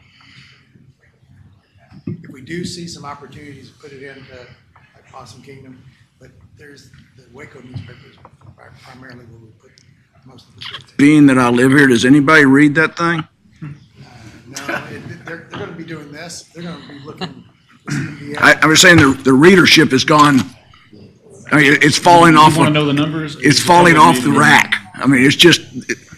Yeah, and that's required per statute that we have to do that. It's not necessarily. I mean, most of the way we're getting interest from proposers, bidders, is through these other means here. Anything else, sir? So the sunset review process, not only did it look at all facets of BRA, but it dove into project procurement and what we do there, and this is something basically what the Sunset Report stated. While BRA generally performs well in procurement and contracting, implementing best practice to address the following areas would better position the authority to continue to succeed as its contracting portfolio significantly expands. And these are those recommendations. So using scoring matrices for when evaluating professional services, documenting that vendor performance, of course, prohibiting contracting with former employees, executing NDAs and conflict of interest for the vendor selection committee, creating a vendor dispute policy, and planning and monitoring of hub spending. So again, a lot of these were already taking place through that process. We just formalized them. So here's some additional audits that we've gone through that's kind of looked at some of our processes and things behind the scenes. The LBB audit in 2014, and no major findings there. The SAO audit in 2014 as well. Again, no major findings. Our 5-year management audit and internal audit, which we did previously to Sunset, but is no longer required, and that was most recently done in 2017. So on to professional services procurement. We're just looking at these. So I guess let me back up for a minute. Some of you may be familiar with the slide, some not. This is a typical project life cycle for the Brazos River Authority. Not everything falls right in line with that, but to give you a flow of how we work through a project. In this instance, we're looking at these highlighted areas in yellow. This is where we're working on procuring professional services as part of a project. One thing to note, if you see those gray and black bars there, these are our RMC checkpoints. So this is basically a point in what our RMC is. It's our risk management committee, and it's made up of members of management team and project-specific individuals, a sponsor, the manager, engineer. But this is basically a checkpoint where we all get in the room and say, okay, have you considered this? Have you considered this? Numbers look good, project approach, objectives, all that stuff. So it's vetted throughout the project life cycle, but that's important to keep in mind, because that's another checkpoint, just making sure we're doing the necessary stuff we need to, the outreach, the structuring the scope of services correctly, all that good stuff. I was planning to do a deep dive here and go through all the different facets of developing an RFP, but I think after lunch and we're getting the rolling finger, I'm gonna keep moving on. So I'll try to hit the highlights. So the main thing, pre-project planning, collaboration is key. Make sure you have the right folks on the team representing all different interests from BRA. We have the RFP development process, answering the questions who, what, why, when, and where. This is developed by the team. We basically draft those objectives. We review, refine, and continue that process until we're ready to go with posting. One thing you'll see here that I failed to mention in red, this is just to give you a general feel for, I guess, if you were going to say, how long does that process take for a typical project? That's just, that's kind of a real high-level guesstimate of what that will take. All those durations are driven by project complexities, things like that, so they're always subject to change, but just to give you a general feel what's going into that. On the last bullet item, can you speak a little bit more about that in regards to once the RFP goes out for professional services, it goes out to everybody in that particular discipline? Correct. So whenever that solicitation hits the streets, that's when we're talking about advertising it in our newspapers, our website, putting it out on the ESBD. That's the point where we go out and we look up. So if it's a geotechnical project, for instance, we'll go into our pre-qualified database, pull everybody who's registered under that discipline, pull their emails and shoot them and give them a heads up that, hey, this is hitting the street. The centralized masters bidders list, we'll go in there and pull everybody who's registered for geotechnical or whatever it may be, and make sure they're getting the solicitation as well. One thing that happens prior to this point here, though, if you step back a couple months, what we're trying to do is coordinate and do that outreach and networking. So whether that's through, and I think I have a slide here in a minute, actually the next slide. This is some of the stuff that we're doing or that's in place or looking at ways to draw interest in those projects. I mentioned our pre-qualified database, CIP updates and calls and meetings with different firms or groups who may be interested in doing work with BRA. So these can be as formal as a face-to-face meeting, a virtual meeting. However, we are always open and interested in making those contacts and getting folks interested in our projects. So we look at, for those opportunities, our door and phone's always available. So anyone who's wanting to come learn and what BRA has going on, we welcome that. In addition, with new firms, we do meets and greets just to kind of understand what areas of expertise they have. We do brown bags, so understanding what that is, that's usually done over a lunch session because what's the best way to persuade attendance is with free lunch. So trying to get folks out there to understand new technology and things that might be on the street. An instance of this, we had one a while back where we learned about ceramic filtration membranes for water treatment. So understanding what technologies are out there, what may be of interest, what's some stuff that's relevant going on to the different industries that we work in. Networking opportunities and conferences. So this is another way where we try to get exposure to the organization projects. One thing that we're working on is our project forecast. So that's just recently been developed by our project management office, and it's something that we use to just a quick one page that we can provide to engineering firms that gives them a project name, a description, and a projected quarter for when we're going to go out for a solicitation. So we can hand that to them and say, hey, if you're interested about any of these projects, come talk to us. We'd love to talk to you. Blake?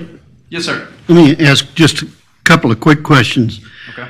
One of them is, you mentioned a while ago, hub participation. Do you have a specific guideline as to what percentage of hub participation you expect?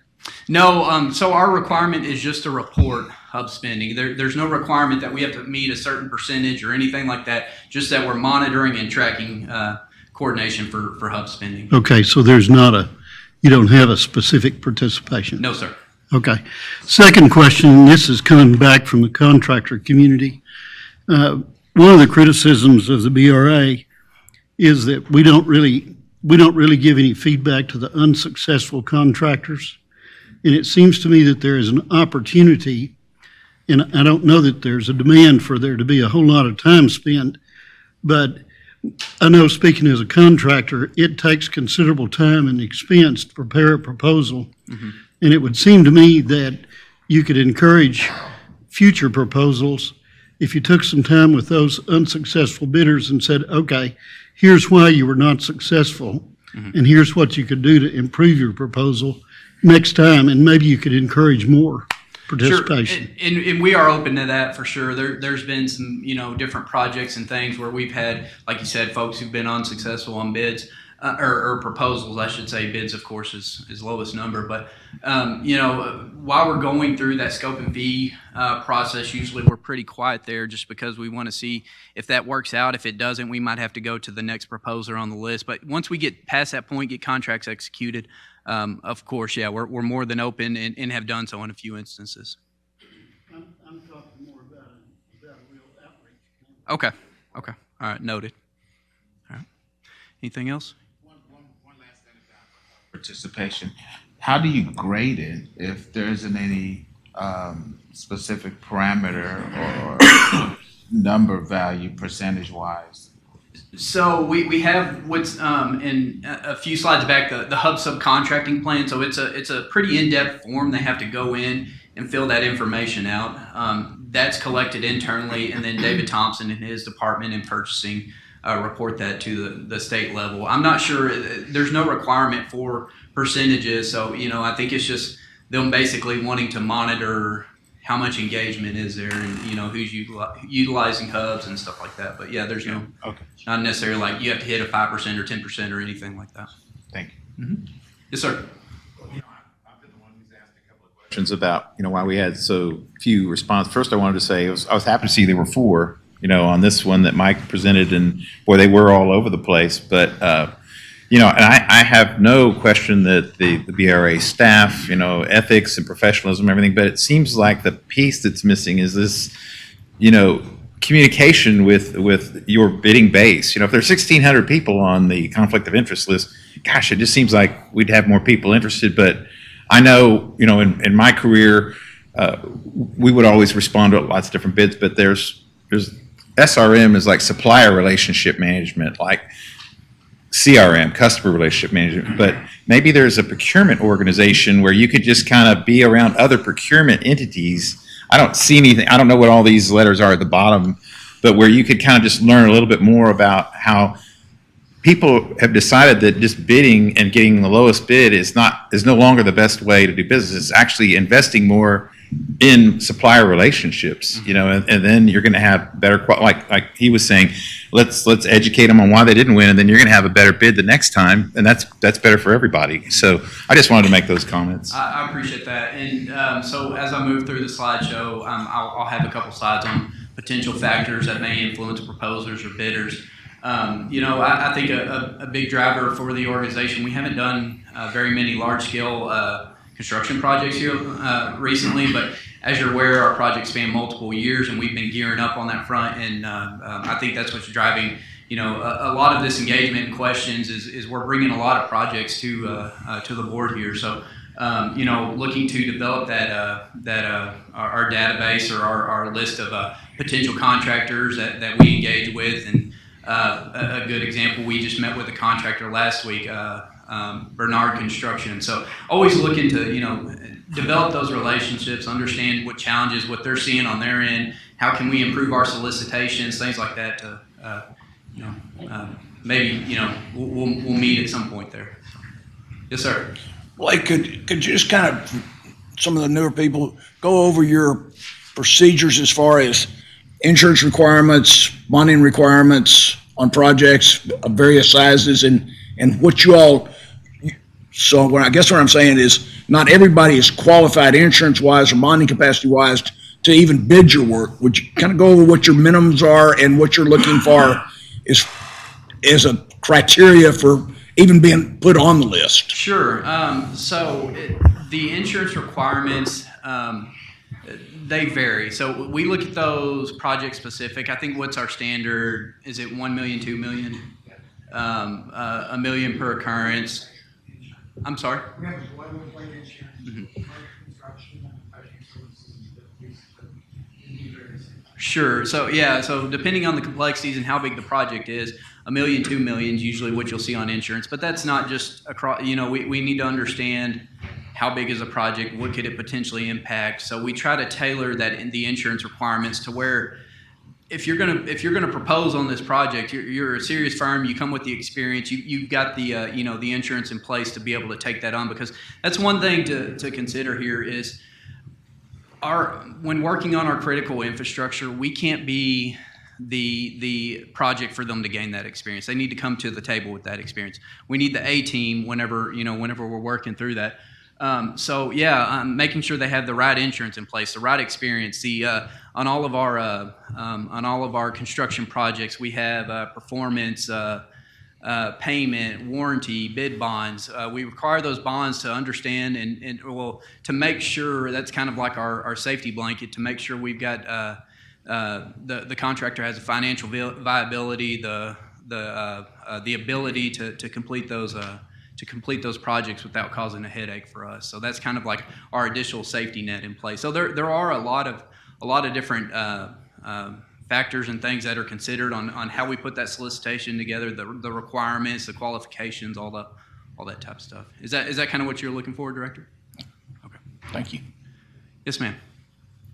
So to add a little bit to that, I know when I met with you guys a few weeks ago, you did a good job at explaining how the engineering firms in their circles, they know who's going for which bids, and so that deters others. If you want to explain a little bit about that. Sure, yeah, and I'll go ahead and touch on that now, because trying to hit the high notes, I may miss a few points, but so I have a few examples later on. A great example is When you put out these requests for proposals, on their side, they're seeing what the requirements are, and we may have, depending on the project, we may cover a few different disciplines. So they're trying to put together the best team that they can for the project, because we're looking for that best team. We're not just looking for who have we done work with in the past? We're looking for the best fit for the project. So what you see a lot is engineers, they'll team up together. So, I'm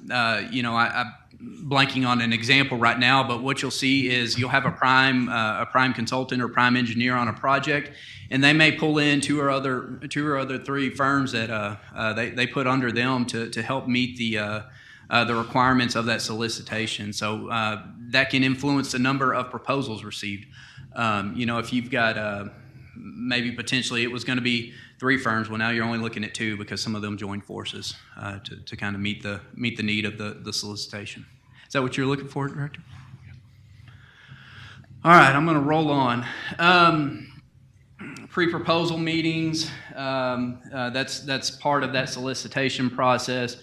Basically, we're getting all those, depending on the complexities of the project, what the interest is there. Does it add value to what the proposals are doing, making sure we get the right firm for the job, having a pre-proposal meeting so we can go through and give them an understanding of what's in that solicitation, taking them out to see the actual project site. Some of these dams have different inner workings and things of them that it sometimes is difficult to explain through just some through a few paragraphs on a solicitation. So getting them out there on site, letting them lay eyes on things, having the opportunity to ask questions.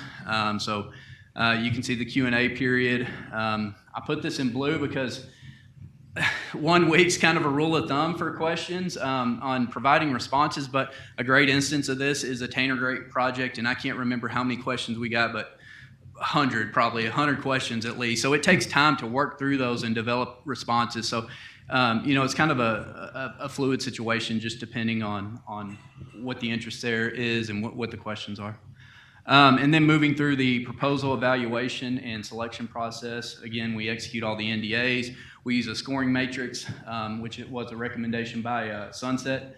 And when in doubt, interviews. So I think depending on how many proposals you have, basically the rule of thumb, or if we get the question in tech services, whoever, like, hey, we like this one, we've got these others that we're considering. When in doubt, do interviews, because interviews shed light on things that, maybe is hard to capture in a proposal, and just how, for instance, how a project team engages with BRA folks. So understanding to make sure we get the right fit for the project. Scope and fee negotiations. This is, again, kind of like development of your request for proposals. It's review, refine, and we continue that process until everybody on the project team's nodding their head and like, we're there. We're ready to move forward with fee negotiation. So then we move into fee negotiation, and that is a negotiation. So basically, what we're looking at is position rates, expertise.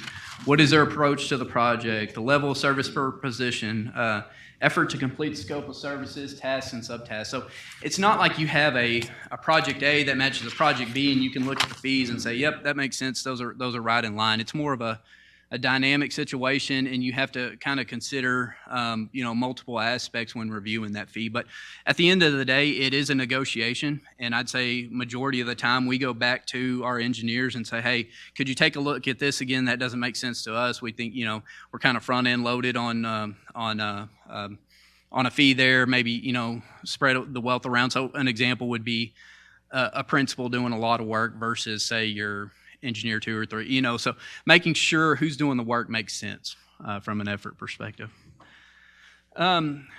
Contract development, and then the board of approval process.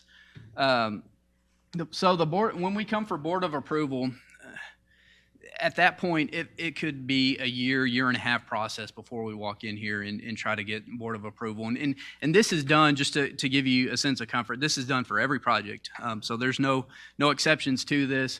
But sometimes, like I said, it can be hard to portray all these different aspects in a 10 to 15 minute presentation.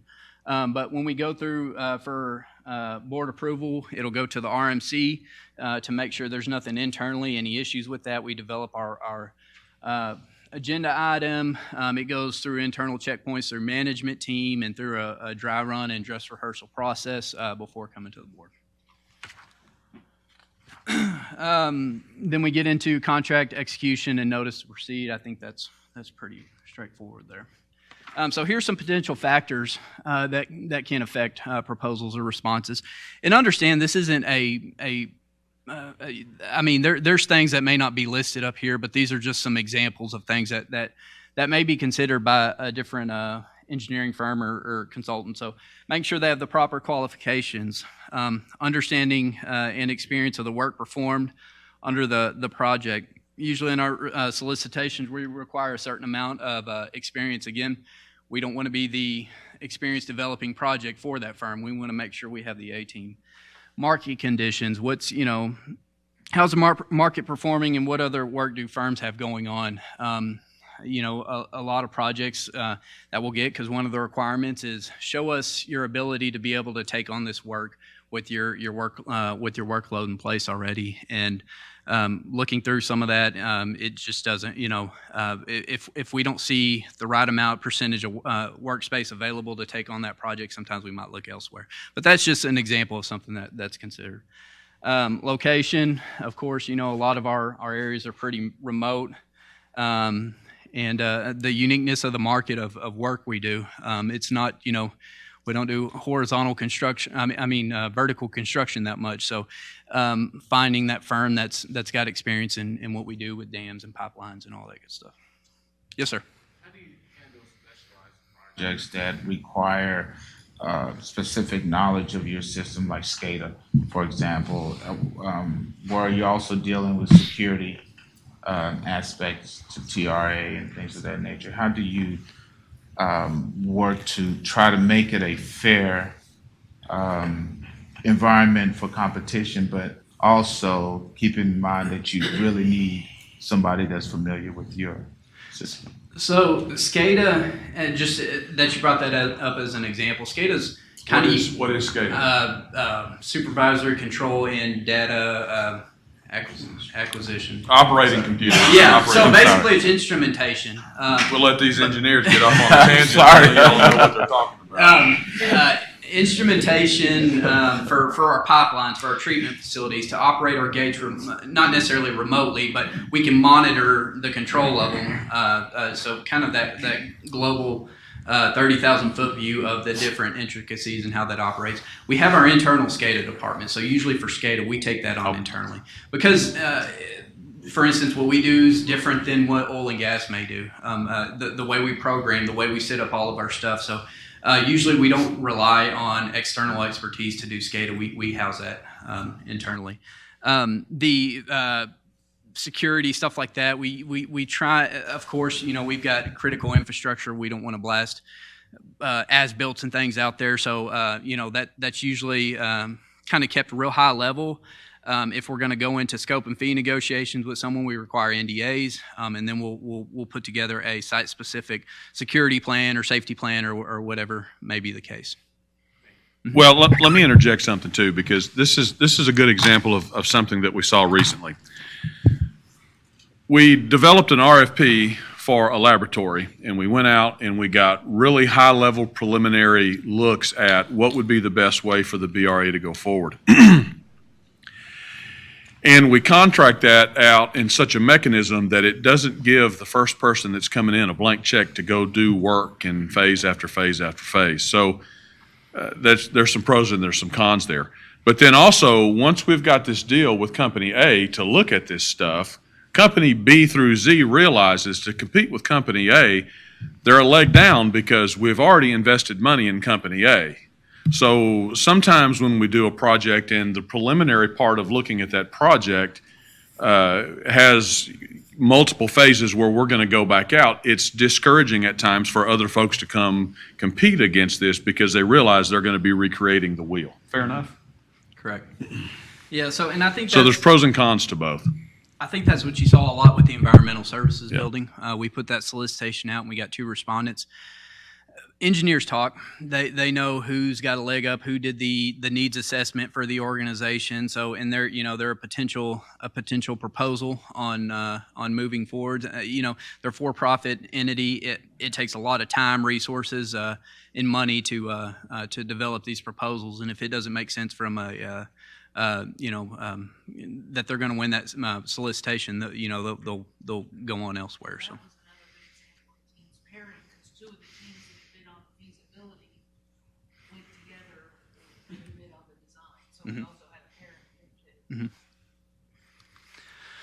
Okay, so I just wanted to throw up a few examples. This is RFP responses there. So we notified 3 firms via our pre-qualified list, and understand that was just for that discipline. And I don't know the discipline offhand, but pertaining to that planning for water resources.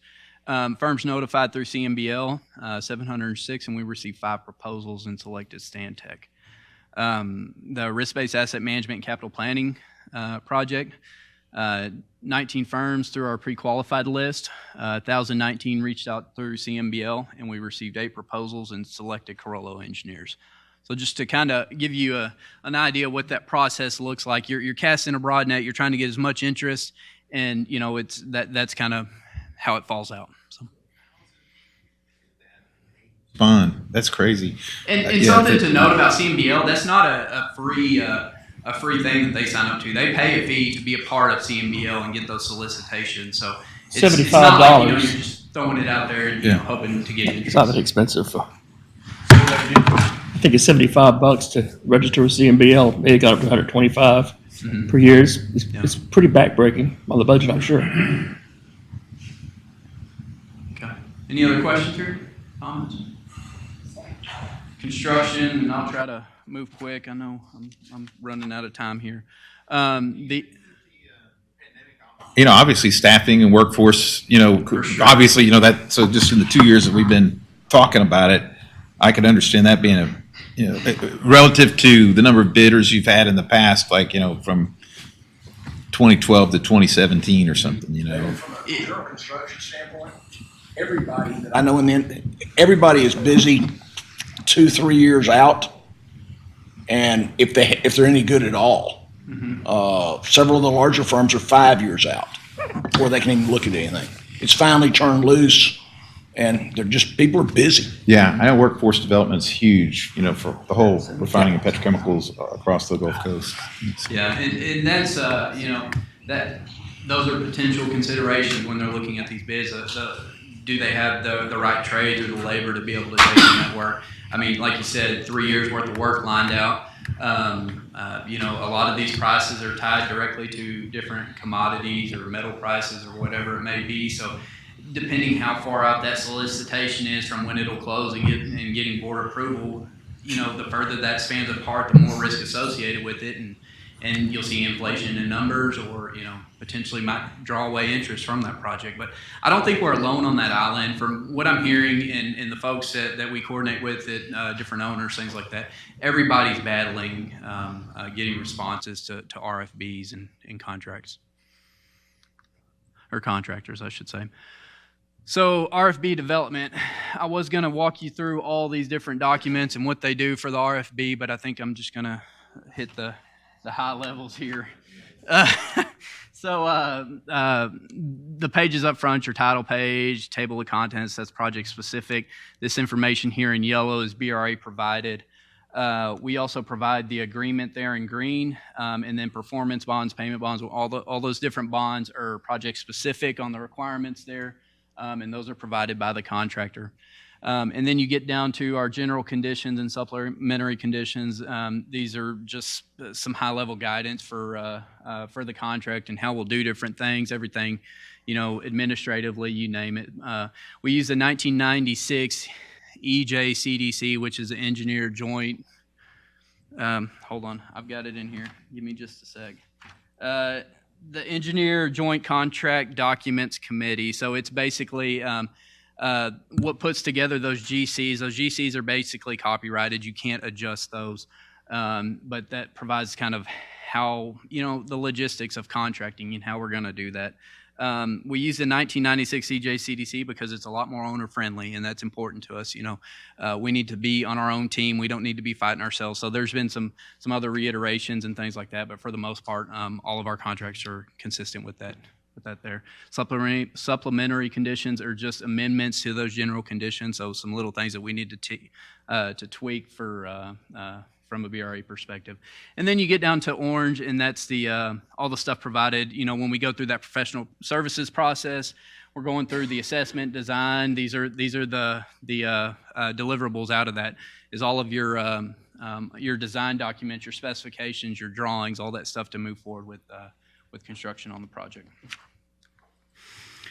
Outreach and networking. So this will look a lot like what we do for professional services.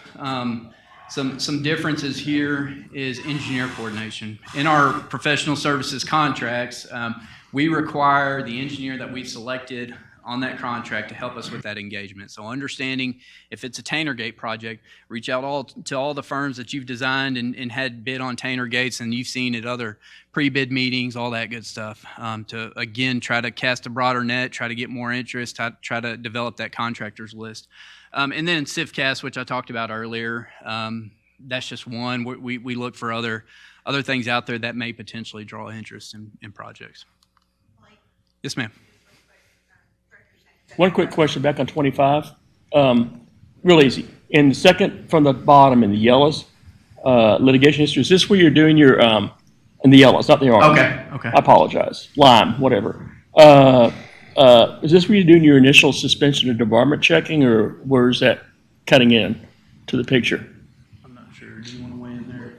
We get the litigation history up front before we award the contract, so we would look at that. We would evaluate like what level of litigation issues the firm has, and that would go into part of our selection. If the firm had a tremendous amount of litigation, a lot of projects failed, then we would not select that firm.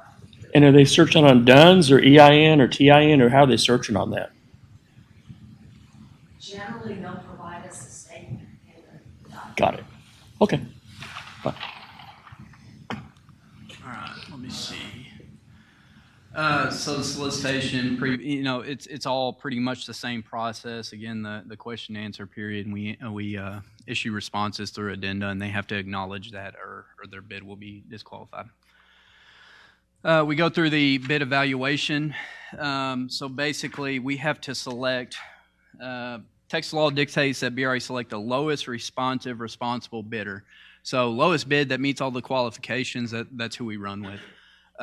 We start at that low level, evaluate there, and if we need to, if qualifications don't look right, whatever, we toss that one to the side and then go to the next lowest bidder. Again, same concept for the board approval process, contract development, conform doc. So basically, we're taking everything from their proposal, all the documents that we have, we're meshing those together, plugging in all the bonds, all that type of stuff, insurance, and bringing those for David's execution. Here's some potential factors that affect bids and responses. So similar to professional services, but from another perspective, market conditions. They're tied directly to commodity pricing or metal pricing or whatever it may be. Right now in a volatile market, that can affect the interest in if there's any uncertainties. Labor pool shortages. So, right now it's hard to get folks to show up to work. So, contractors are feeling that too. So that affects the number of jobs that they're taking on. Supply chain issues, significant lead times on everything, like you were asked about SCADA. Even internally, we're seeing whatever it may be, different components there taking a significant amount of lead time, and they're fighting that as well. And I think that's a lot what you see. You're asking about the variance, and the bids were all over the place for the Tanner Gate project. Well, that's a big part of that is, where's that contractor located at? who are they using for their providers? Do they have a good relationship with them? Are they kind of going to get bumped to the front of the list, or is lead times greater? You know, any time that you expand that time from whenever they start work to things are showing up out on site, that's risk, and you know that'll has the ability to inflate the cost there. Vehicles to kind of circumvent that on the design end to help out on the supply chain issues? Just kind of start the clock ticking earlier, so to speak. So we're looking at it from a perspective of one thing we did on the Tannergate project is to make sure, you know, like I said, time's money. So cutting down that time in between when we strategically placed that solicitation out, when it was going to close, how long would it take us to get to the board meeting? I think it closed two weeks ago. So trying to keep that, you know, as small as possible. And then basically out of here, we're going to issue a notice to award so that way they can get things rolling on their end. Getting those things ordered. Yeah, go ahead. Mm-hmm. Yeah. So we haven't, I guess, timing wise, haven't really hit any designs to where, you know, there's been kind of some of the, you know, the different brainstorming on how to structure a design or things like that. But looking at it from on a timing perspective on working through that process. All right, and here's a few examples. These are, you know, I could have provided the Tannergate project, but everyone heard about that one earlier, so Brad stole my thunder. But the CMBL contacted 1,200 contractors. Here's some of the attendance that we had at the pre-bid meetings, number of bids received, and we selected HCS. And then for the Moore Shepherd Dam access platforms, 218 firms through CMBL, attendance, 3 bids received, and we selected Eagle Contracting. And with that, I'll take any questions.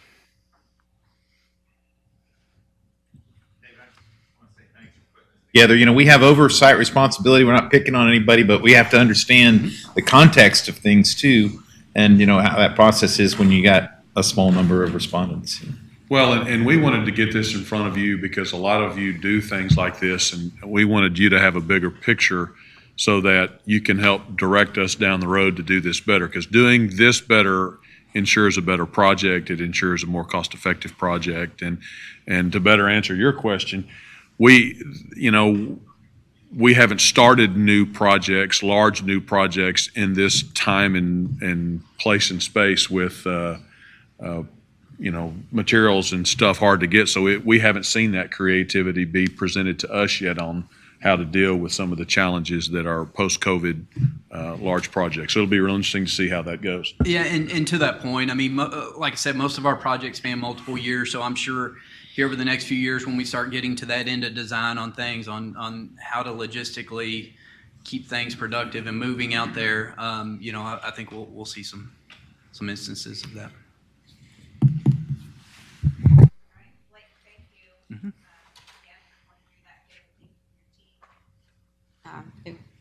Did a great job. I'll entertain a motion to adjourn at this time. So moved. Sure. I just want to thank everybody because they really gave us a tremendous amount of information today. And I want everybody sitting over there to know how much you're appreciated. Thank you so very much for everything. It's like a lot, but thank you. Yeah. It was good. Thank you. Thank you for the comment. Okay, would you like to entertain a motion to adjourn? Director Cron, second by Director Henderson. All in favor? Aye. No further business. We have adjourned at 1:40.